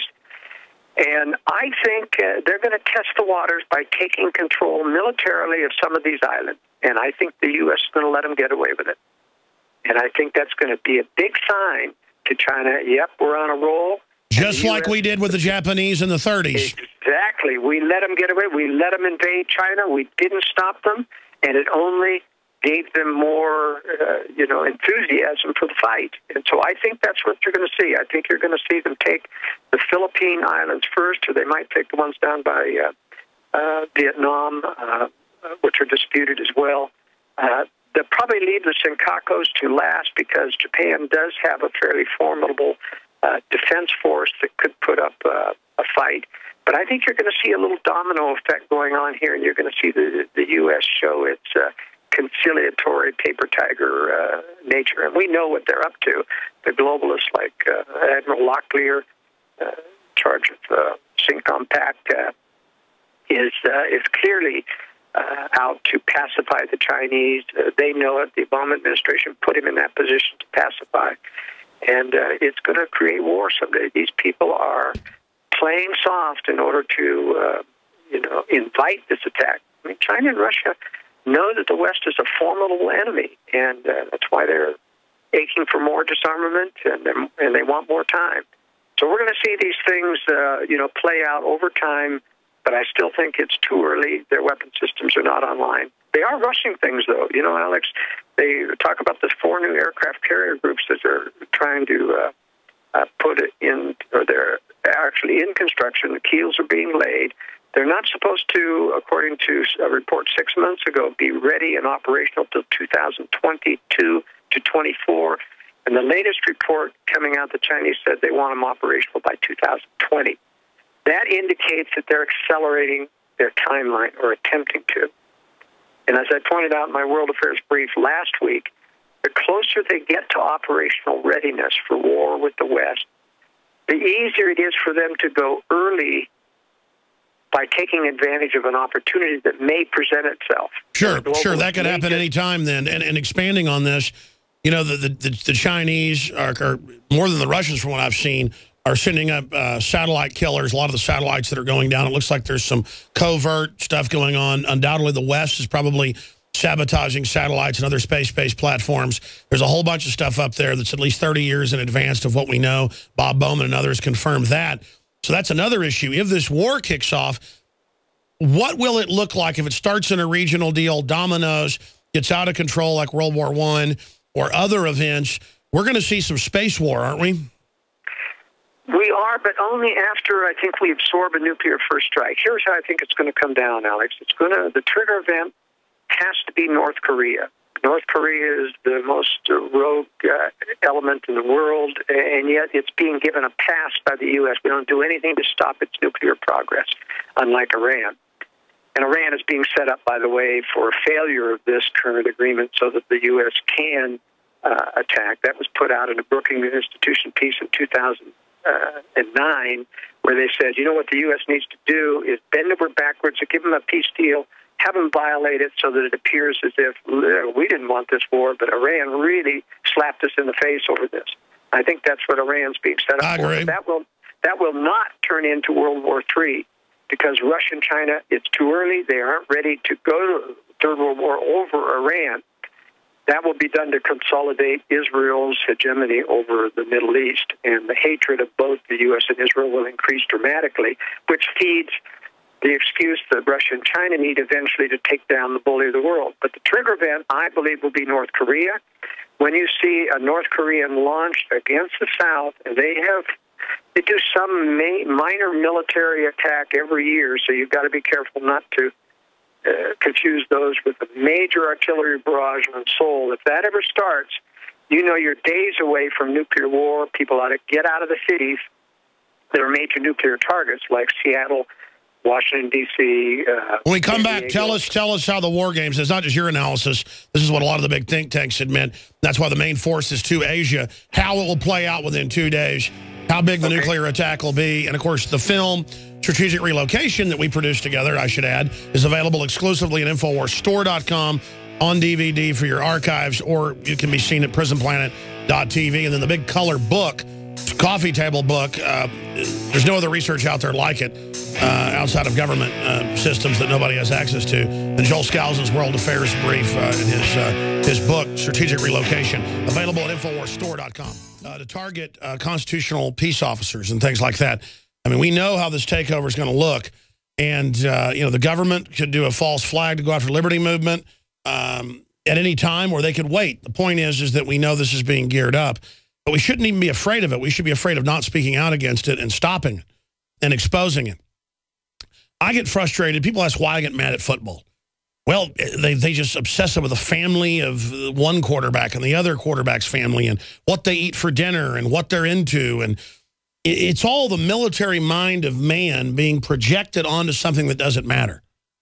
Like, we're studying thermonuclear war. We're studying geopolitics. We're studying the stock market. We're studying the mindset of the elite.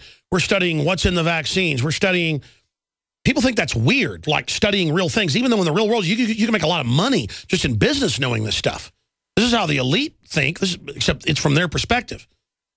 And then we try to spend time learning how the real world works, and it's weird. That's why I get very upset about the things of a child. It'd be one thing if you went to a ball game because your kid's in it or you liked a sports team, but when it becomes God, it becomes a Romanesque, gladiatorial evil, and that's what makes me sick. We got 4 minutes left, Joel Skousen. Thank you so much for the time. You've got the floor. Break down why you say Korea is the trigger. Most other big analysts agree with that, by the way. If it ever kicks off with China, how that would unfold and why we've pivoted to the Pacific and where that's going. Well, in the first place, the pivot to the Pacific is really only about a 10% increase in assets. It's not enough to deter China. It's just a mere facade. It's a little bit of political theater. There has to be a reason why North Korea has been preserved. That's why I say it's got to be the trigger. In other words, Iran, they've fumed, they've threatened, the military options on the table, they want regime change, we infiltrate, we use covert operations. We do none of that with North Korea. In fact, we've guaranteed them no regime change and no military options on the table. Why? They're the most awful, god-awful regime in the world, and yet we do nothing. And that's only because, it can only be because the globalists know that they are the puppet of China and that they will be the trigger. Here's how I think it's going down. I think there will be an attack against South Korea. The North Koreans have over 2 million troops, 20,000 artillery troops. They can level Seoul in a matter of 3 or 4 days. The only way the U.S. can stop that attack from taking over the South is using tactical nuclear weapons. And that would give China the excuse then to nuke the United States. U.S. is guilty of first use. U.S. is the bully of the world. Russia and Chinese unite to launch against U.S. military targets, not civilian targets per se. There will be about 12 to 15 cities that are inextricably connected with the military that we're going to get hit, like I've mentioned in strategic relocation. You don't want to be in those cities when this attack comes. You may have 2 days' notice when that attack in Korea starts before China launches on the United States. And if you ever see everything black out, because both Russia and China will use a preemptive nuclear or EMP strike, electromagnetic pulse strike, to take down the grid before the nukes actually fall. So anytime you see all electricity out and no news, nothing at all, that's the time you need to be getting out of those cities before the panic hits. Now, I think our globalists come out of their bunkers then. They'll survive the attack. They'll say the Russians and Chinese deceived us. We need to establish a global military because our military has been taken down. No one to protect us. We need a global military force. And that's when the big World War III starts. That's right. That's when it starts. Only then, Alex, does the U.S. bring out the space-based weapons to stop Russia and China from hitting any more targets. So I want to do 5 more on this, then David Knight's coming in. By the way, they've been purging the military, trying to put more globalists in right now, and now a third banker, top banker this week, commits suicide. They've had a whole bunch commit suicide last week before that. That's up on Infowars.com. Frothing panic on school bus over Power Ranger toy gun. Amnesty will cause illegal immigration to explode. Department of Homeland Security censors report on deadly force. Google patent seeks to transmit your cell phone video to law enforcement. That is so out of control. Girl banned from selling cupcakes proves government out of control. Georgia police strip search drivers during minor traffic stops. Super Bowl fans want TSA-administered proctology exams. I'm not kidding. That's all up on Infowars.com. I should have covered that earlier. Joel, we got about 5 minutes left here. I want you to finish up with the scenario. We cover it in the film, Strategic Relocation. It's in your book. They're both available. The film exclusively at InfoWarsStore.com. And it's just invaluable film to watch, invaluable book to have. And when you've studied the country and the world, it's just incredible how much you've traveled. This is something everybody should be thinking about in this insane world. But finishing up with the scenario of the super weapons then being rolled out. That's right. In other words, there are secret black budget weapons that the U.S. has been developing for years, and they have not revealed to the American people and will not be used to defend us against this nuclear first strike. PDD-60 was signed by President Clinton, which instructed our nuclear forces to be prepared to retaliate only after absorbing a nuclear first strike. General Butch Neal of the Marine Corps said, retaliate with what? After you've absorbed it. And that's exactly what the globalists want. Now, our missile forces still intend and still think they're going to get the orders to launch on warning. And launch on warning is a very important tactic. It means that the one who launches first, actually his missiles, because they're ballistic, end up attacking silos that are empty. If we've launched before their missiles arrive on our soil, we launch our missiles, then the one who launches second is the one who gets the most damage done to the other side.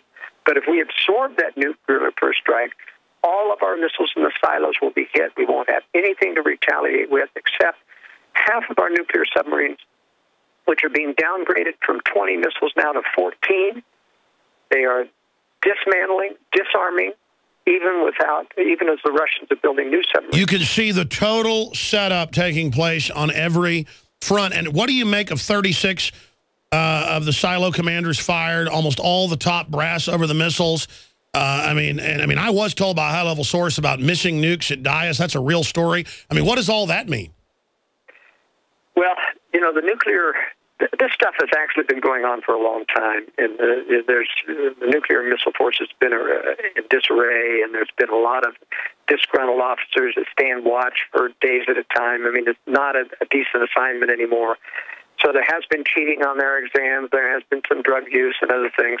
It's only being brought out now because the press is getting ready to make a major push against we don't need all these nuclear missiles and to degrade and to sell more disarmament. As I say, it's disingenuous when you don't include Red China. When you only have deals with Russia and Red China's still out there, I mean, this shows that it's a sham. That we're simply... Well, obviously, we're almost down to nothing now. We don't need to give them any weapons. But meanwhile, the government wants to obsess on veterans and gun owners all day. Homeland Security says we're the main threat while they fund al-Qaeda. And then Russia and China are arming to the teeth, and the West is doing every provocation to give them the moral high ground. It's the same old British intel model that we saw with Pearl Harbor and the rest of it. Get your enemy to attack you so you have the moral high ground. Well, let me finish with my scenario of how I think this war is going to play out. I think, there's going to be a major destruction of these 12 to 15 cities. The Russians and Chinese will try to blackmail the U.S. and the Western Europe into submission. Our leaders will not succumb to the blackmail. They'll come out and create a new holy war against Russia and China and bring out those space-based and other secret weapon systems to stop Russia and China from any more damage while we regroup.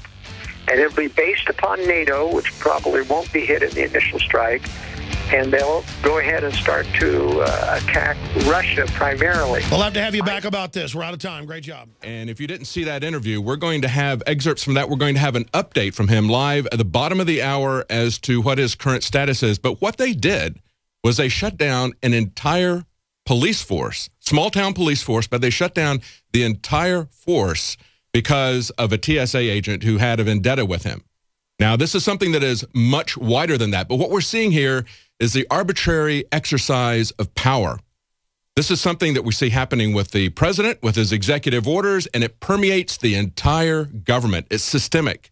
It goes all the way down to local law enforcement in many cases, as we've seen with the police, but certainly the TSA is a large part of it. And it's not just that. It's not just their petty vindictiveness. This is part of a total surveillance grid with the NSA. We've interviewed William Binney before. Not too long ago, we interviewed him on this radio program. And he was the former global technical director of the NSA. So unlike a lot of these billionaire critics who are opposing the NSA, they say there's nothing to worry about. Why is everybody getting so upset? People like Mark Andreessen, who founded Netscape, they're pushing back on this and say, we just don't understand the technical issues. Well, you know who does understand the technical issues? The guy who worked for them for over 3 decades, who was the technical director of the NSA globally. He resigned, became a whistleblower because he saw the criminal actions that were taking place. And he knows fully well what their capabilities are. And when I talked to him, one of the things that he told me was that he had monitored for years the Soviet Union, as well as East Germany, he knows how this tyranny rolls out. He's seeing exactly the same things happening now, only much more sophisticated, much more technologically sophisticated. He knows exactly how that's playing out. And he had said not too long ago that we are this far from a police state, holding his fingers very close to each other. And then recently, just before the interview, he said, we now have a police state. Well, how does this police state work?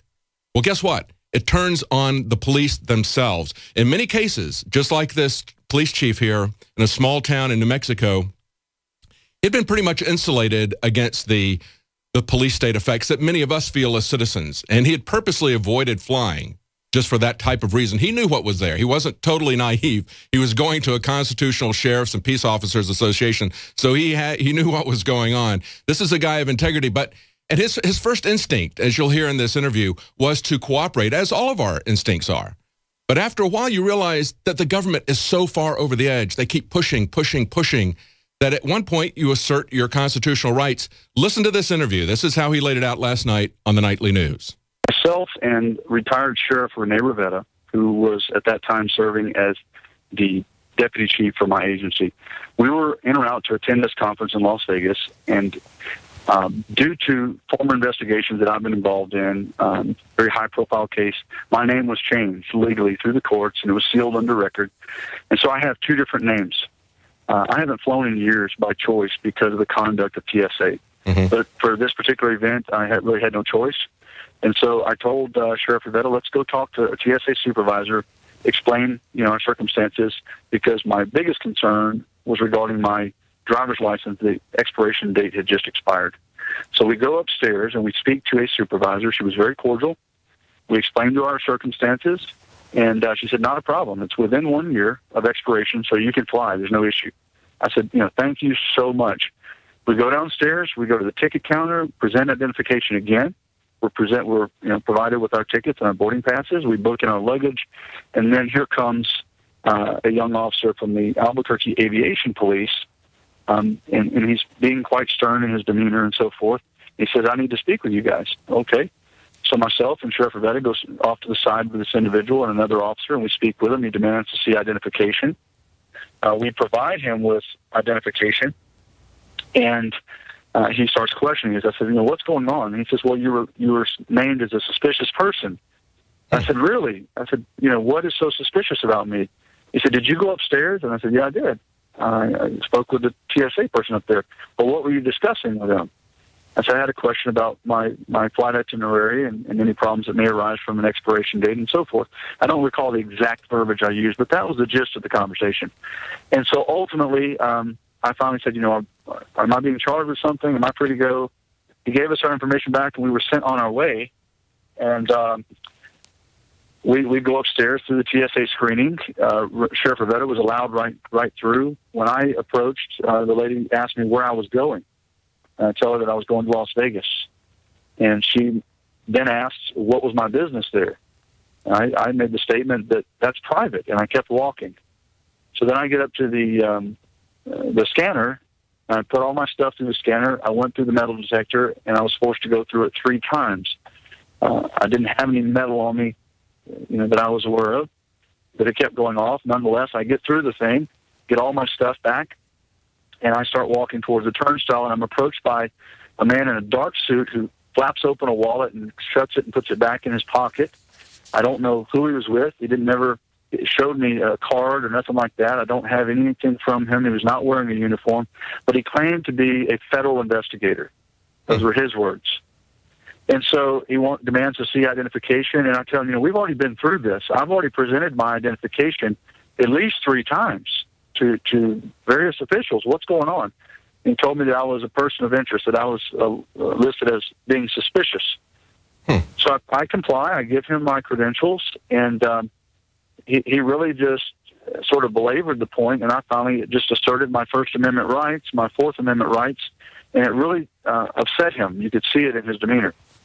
Ultimately, I gave him a scenario. I said, sir, the way you're treating me, I said, how would you like it if I were to treat you that way? And I said, just for example, you come to my jurisdiction, I don't have probable cause. I don't have reasonable suspicion. There's nothing suspicious about you, but I just pull you over and say, I stopped you because you're suspicious. Mm-hmm. And you ask me, well, what's suspicious about me? And I went through this whole scenario, and I said, you wouldn't appreciate that very much, would you? And he said, I'm paid to be suspicious. I said, really? You're paid to be suspicious of law enforcement officers?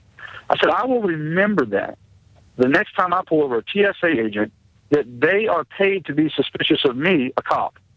And in other words, I was pointing out the idiosyncrasy of what he was saying. They're paid to treat everyone as if we are guilty. They're trained to treat us all as terrorists, even though, as we just reported, they allowed the Muslim Brotherhood to get a VIP pass when they came here. So you're Al-Qaeda, you're suspicious just because you're an American. But go ahead, tell us what happened then after did anything happen, or at that point you were allowed to get onto the plane?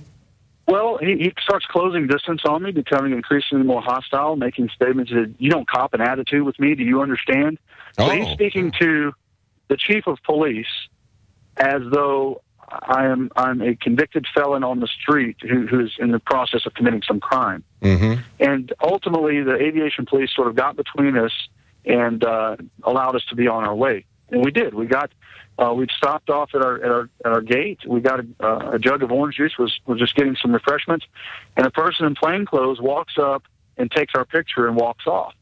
Oh, and I really? thought, that is just so odd. So we get on our plane. I had no carry-on. Once we land, we get our baggage. My baggage had been searched. Huh. They turned on my laptop computer, attempted to access my laptop computer. Wow. And, I thought that was suspicious.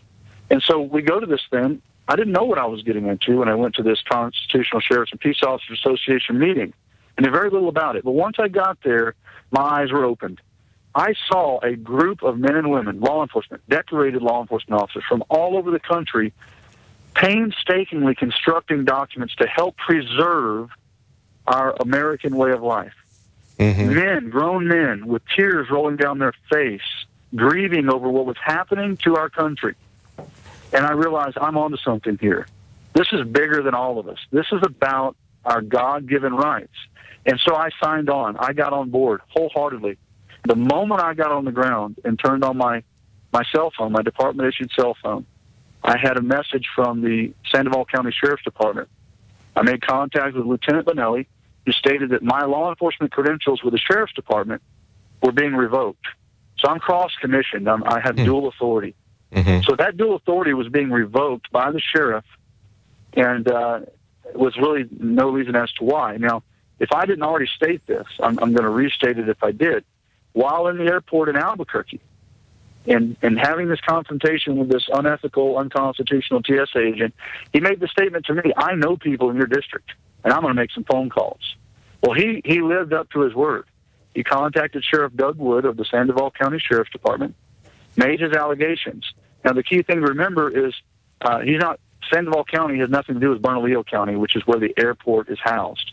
So he had no jurisdiction over this issue. It was unethical for a lot of reasons, but Sheriff Wood then made a complaint to my agency, and I was called in on my day off, placed on administrative leave, ordered to collect all handguns, badges, commission cards, uniforms, equipment from my officers, and then to report for a town hall meeting tonight at 6 o'clock.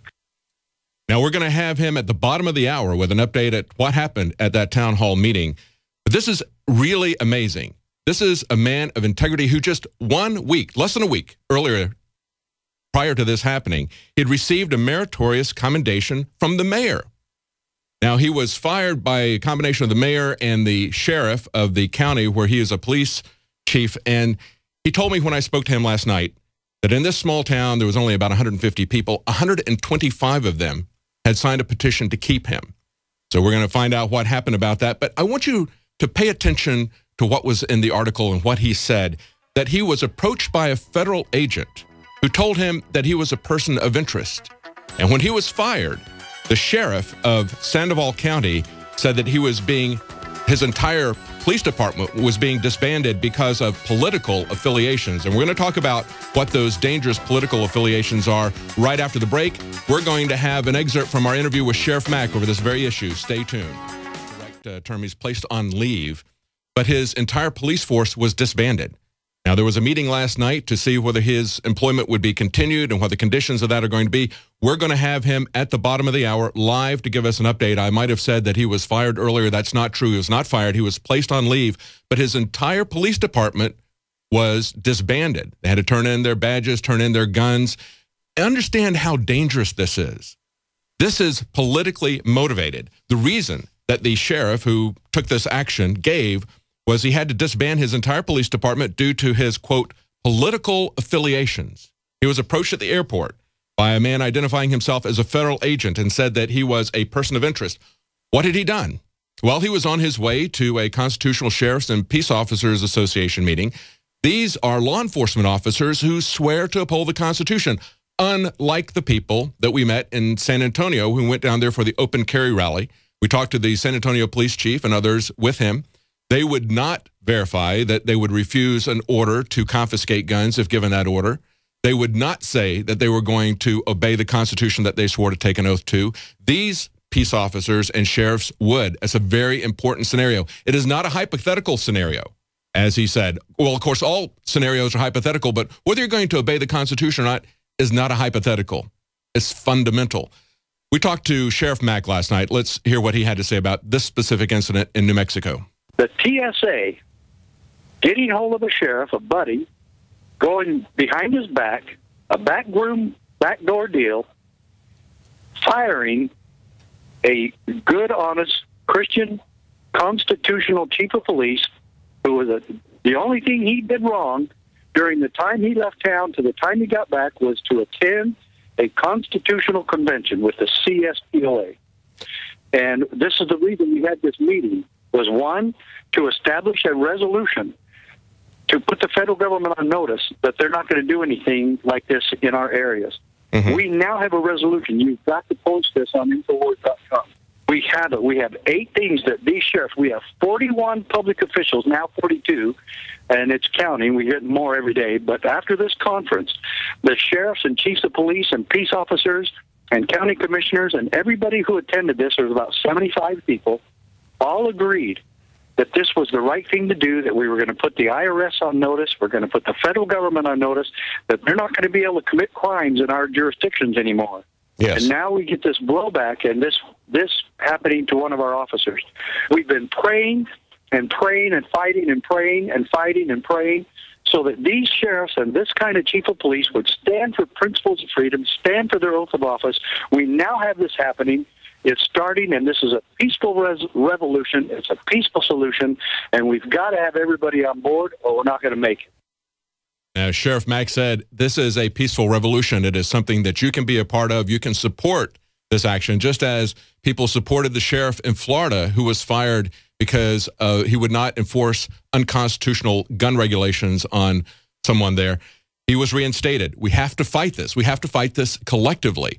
And this is something that Alex has been saying for a long time, that the police are not going to be immune from these kind of power-tripping, illegal actions that we see the TSA and other federal agencies doing. This is something that is going to be a pervasive systemic corruption and oppression.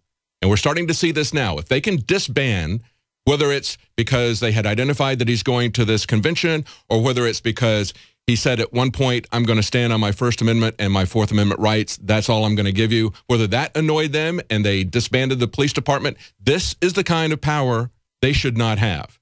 We look at this situation with the Super Bowl. They're going to have to go 2 hours early in Arctic weather to go through security. I mean, people that are going to the Super Bowl like Jakari Jackson and Josh, they're going to be sitting out there in this Arctic weather for 6.5 hours just because of, well, 2 hours of it is going to be because of these useless procedures. Any security expert will tell you that what they're doing is creating a very dangerous situation by bunching everybody up outside of a security zone. And even if it were effective, are you willing to give up your freedom and your liberty, your God-given rights for the promise of that security? There is no trade-off. You cannot trade it off. You're either free or you're a slave. You're not partially free. Remember that what they call a maximum security area is a prison.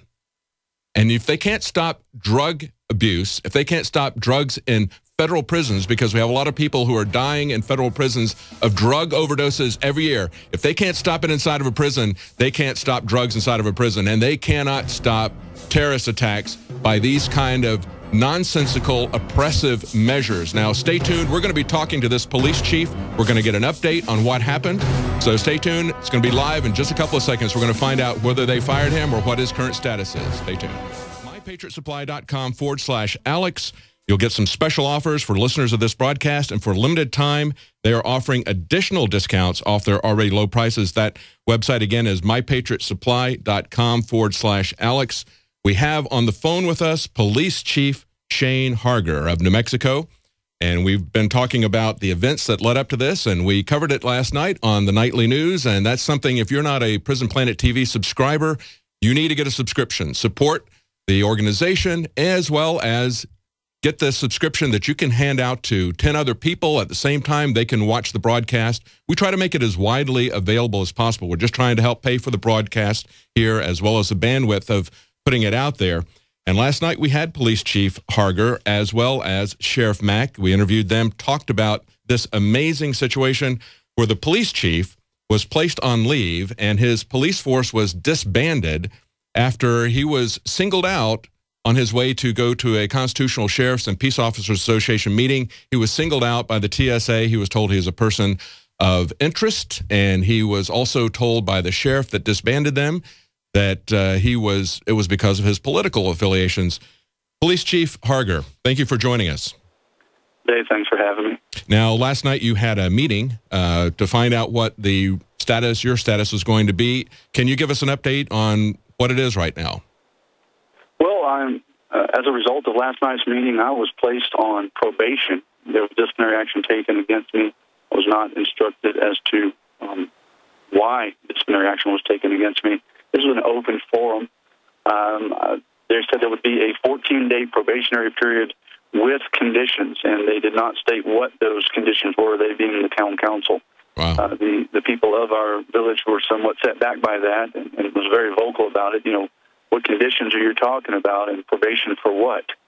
And so that's kind of where we stand from an employment standpoint. But yes, as far as the issues that are transpiring with TSA, I've had quite a bit of information come across my plate, and I'm looking into it, still trying to make heads or tails of this whole situation.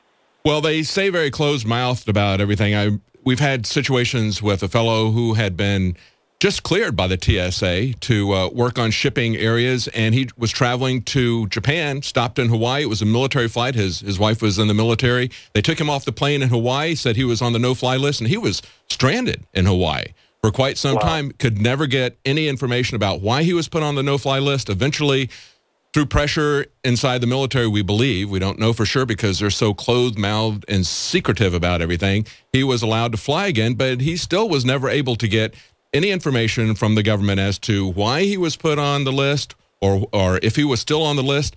This is what's really concerning to everyone, is that we now have these secret FISA courts that are meeting in secret, claiming that they are having these, and they're not even courts. They don't have anybody arguing the other side. There's no jury. There's just a single judge who basically rubber stamps whatever the government wants to do. These court decisions are secretive. We're never allowed to see them. The public isn't. And yet they maintain that they are modifying our Constitution. It's a very dangerous thing when the government is turning to these kind of star chamber procedures, isn't it? It is. And the Constitution is not subject to interpretation. It's a document that is a living document, and no one can change it. Yes, we had a discussion, as I mentioned earlier.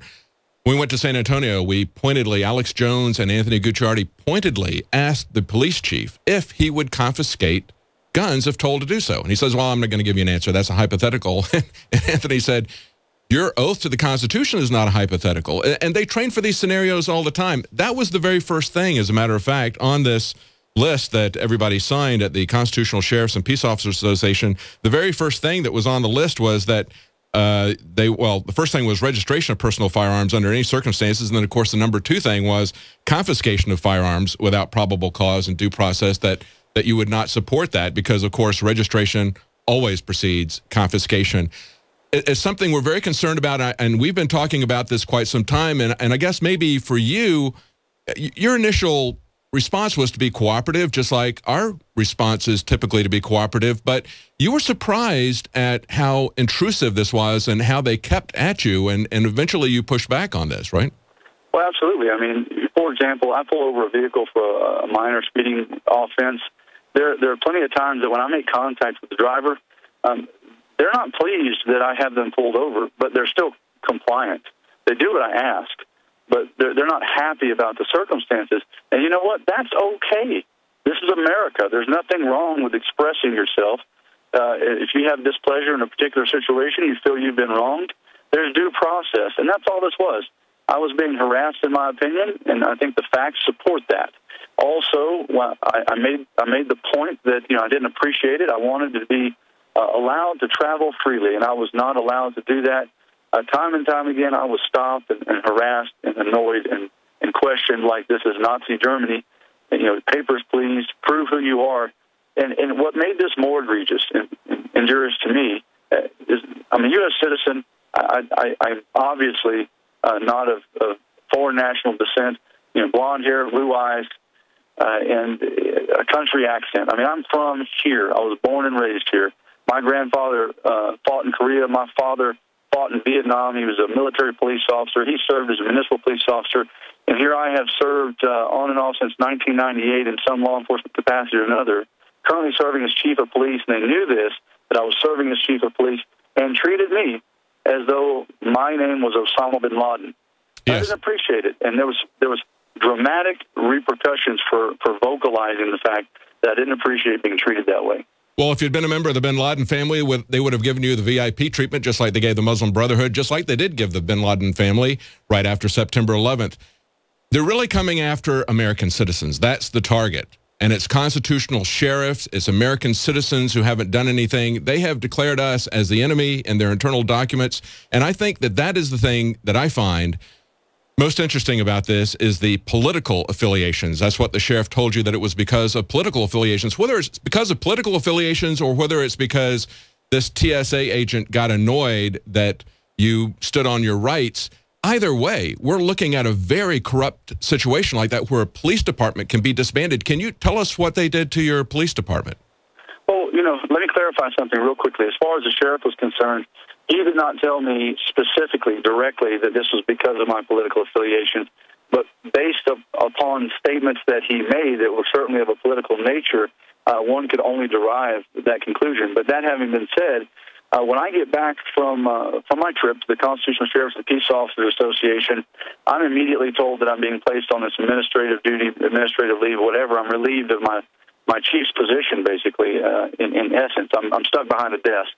And I was ordered to take all equipment and uniforms, badges, etc., from all of my officers, and they claim it's only an inventory. When you tell an officer, turn in your badge and gun, as a law enforcement officer, it's not just what you do, it's who you are. I want to make something abundantly clear. I am a public servant. Yes, I have the title of chief of police, but I'm a public servant. I am a servant, and my officers shared in that mythology. We're here to serve the people, and we treated our people with dignity and respect. But we didn't get that same dignity and respect from our own village government. No explanation to my officers as to what was going on, just turn in your stuff. As a result, regardless of what decisions the village makes from here on out, they refuse to come back. And so we have no police department. And, it's very discouraging. It hurts my feelings. It's wrong on a lot of levels. People are backpedaling on some situations, when you try to hold people's feet to the fire for their actions and hold them accountable. That's truly what we're talking about here. It's transparency and accountability. If someone messed up, let's just admit to it. Hey, this was a mistake. This was handled inappropriately. What can we do better next time? And let's just move forward. But they're not doing that. Well, we're all very concerned because I tell you what I see here from our perspective, because we're covering this day after day after day. This is a very deliberate countrywide experiment in behavior modification. My wife, when she was taking her master's degree, she had a book from B.F. Skinner. It was called Beyond Freedom and Dignity. And when I saw it, I said, well, it's about time somebody complained about the schools. She said, no, you don't understand. I had not been introduced to the work of B.F. Skinner before. Basically, he's a behaviorist. And when they do things like put their hands on you, and then if you are a good person and you do everything that they say, You let them touch you any way that they want, do anything to you that they want. They will reward you with letting you get into the Super Bowl or letting you travel on a plane. This is positive operant conditioning straight out of B.F. Skinner. They were training teachers to do this to their pupils. This is a massive experiment that we're all a part of. The Constitution is being pushed aside. The law is being pushed aside. We have a massive behavioral experiment going on here. And what we need to do is just tell them, so long and thanks for all the fish. I'm not going to be your dolphin anymore. We have basic rights, and we need to stand up for these rights. And I really appreciate you standing up for those rights. I really appreciate you standing up for our rights as a constitutional sheriff and going to this. You had some very moving words about that meeting that you went to. Did you want to share that with us? I had the pleasure, the distinct pleasure of sitting in a room full of people, dignitaries, if you would, that don't view themselves as such. They view themselves as servants, and they were dedicating their time and resources and energy into constructing a resolution that would reaffirm the inevitable, the pre-existing document, the U.S. Constitution, the Bill of Rights. And all they were doing is coming together in a unified effort to say, we're public servants. We have a flock to protect. We're going to protect our sheep. We're going to protect our people and our citizens, our fellow Americans, and we're not going to allow the federal government, any entity, foreign, domestic, to trample the rights of our people. People have the right to travel freely, the right to be left alone. And so when I looked into the eyes of each and every one of these people in this room, and I saw the sincerity. I believe the eyes are the window to the soul, and they're in there, working away at this, and they're bouncing ideas off of one another, and one after the next, they're sharing their thoughts on this, and ultimately a document was reached. And it occurred to me at that point, this is a rerun. Almost in my mind's eye, I could almost see the old uniforms that our forefathers were wearing at the time when they were constructing the Constitution of the United States. Yes. That's very moving. This is the only opportunity, I think, that we have to roll this back peacefully. We can look at what happened in East Germany. And again, I mentioned at the beginning of this hour how William Binney, who was the global technical head of the NSA, before he resigned because of the illegal activity, he said he didn't want to be an accessory to criminal acts. He knew that it was against the law to spy on Americans, to do this kind of blanket surveillance. He knew they were recording everything. And he resigned rather than be a part of that. And he drew parallels to East Germany. And, it was in East Germany, after decades of oppression from the police there, shooting people who would try to climb over the fence to freedom, there was a pushback. People got together at a church, they had a peaceful march, and the police refused to enforce these criminal acts anymore. They stood down. They refused to be a part of that. And that's what needs to happen. Oath Keepers, Constitutional Sheriffs, and Peace Officers Association, police chiefs and sheriffs like you, Chief Barger, this is what we need to see happen. We need to see those who have the legitimate authority use it legitimately. We don't see our congressmen standing up and impeaching Obama for his criminal actions or holding Eric Holder to the fire for his criminal actions. We need to see people in legitimate authority stand up and exercise that illegitimate authority. I concur wholeheartedly. It's the only way I think that we're going to roll this back. Well, you mentioned that one of the key things that people could do for you would be to pray for you, and you certainly do have our prayers. If people want to support you, they can go to the Constitutional Sheriffs and Peace Officers Association. It's cspoa.org. There's a legal defense that's being set up for you there. And is there anything else that we can do for you? I would say, again, just to reiterate to each and every person that's listening, that it's our individual responsibility to stand up and support and defend the Constitution as a citizen of the United States. It's our individual responsibility, and so I would encourage each and every listener to do exactly that. Yes, absolutely. Well, thank you so much for talking to us. Keep us informed. We would like to know what happens if this police department is going to be put back together again. We'd like to know exactly what they do to you, since you're kind of on some kind of Animal House double secret probation. They won't tell you what the charges are. They're acting exactly like the TSA with their no-fly lists. They know that they don't really have any reason to do this to you, so they're making all of the actions secretive and not giving any explanations. That's the real key. And and I plan on flying out to the next CSPOA meeting, so we'll see if I'm on a no-fly list. Okay. All right. Well, thank you very much. Thank you for standing on the Constitution. Police Chief Shane Harger. Thank you. Well, you know, there's also some, we never know how this is going to really turn out. You know, he's going through an ordeal here, and I just want him to know that he's not alone. You know, we don't really know how these types of things are going to turn out. We don't know why many times God puts us, whether it's an individual or puts us as a country, into these kind of situations. I'm reminded of the old hymn, God moves in mysterious ways, his wonders to perform. He plants his footsteps in the sea, and he rides upon the storm. You know, we go through some tough times sometimes, and we don't really know what's behind it. But this is something that we just had a Christian film that was nominated in the Academy Awards for Best Song, and they promptly removed it. This is a very unusual thing to see this happen. But we're going to play you a little bit of an excerpt from that when we come back. But when they talked about this, this was something that was on the Drudge Report. The fellow who wrote the song said that he indulged in the simplest grassroots campaign, and he said, it went against me when the song started getting attention. I got taken down by a competition that had months of promotion and advertising behind them. I simply asked people to find the song and to consider it. Now, what really happened here is that first his competition complained to the Motion Picture Academy. They complained that it wasn't advertised enough. And they said, no, it was played in L.A., and they advertised that it wasn't playing in L.A., so that's sufficient to give notice. So first they advertised that it wasn't promoted enough, and then they complained that he promoted it too much. When the large studios will rent entire pages in Variety magazine promoting their Oscar nominations, all he did was send around a few emails to tell people, hey, I got nominated, I'd like for you to listen to it and consider it. He did a grassroots email campaign.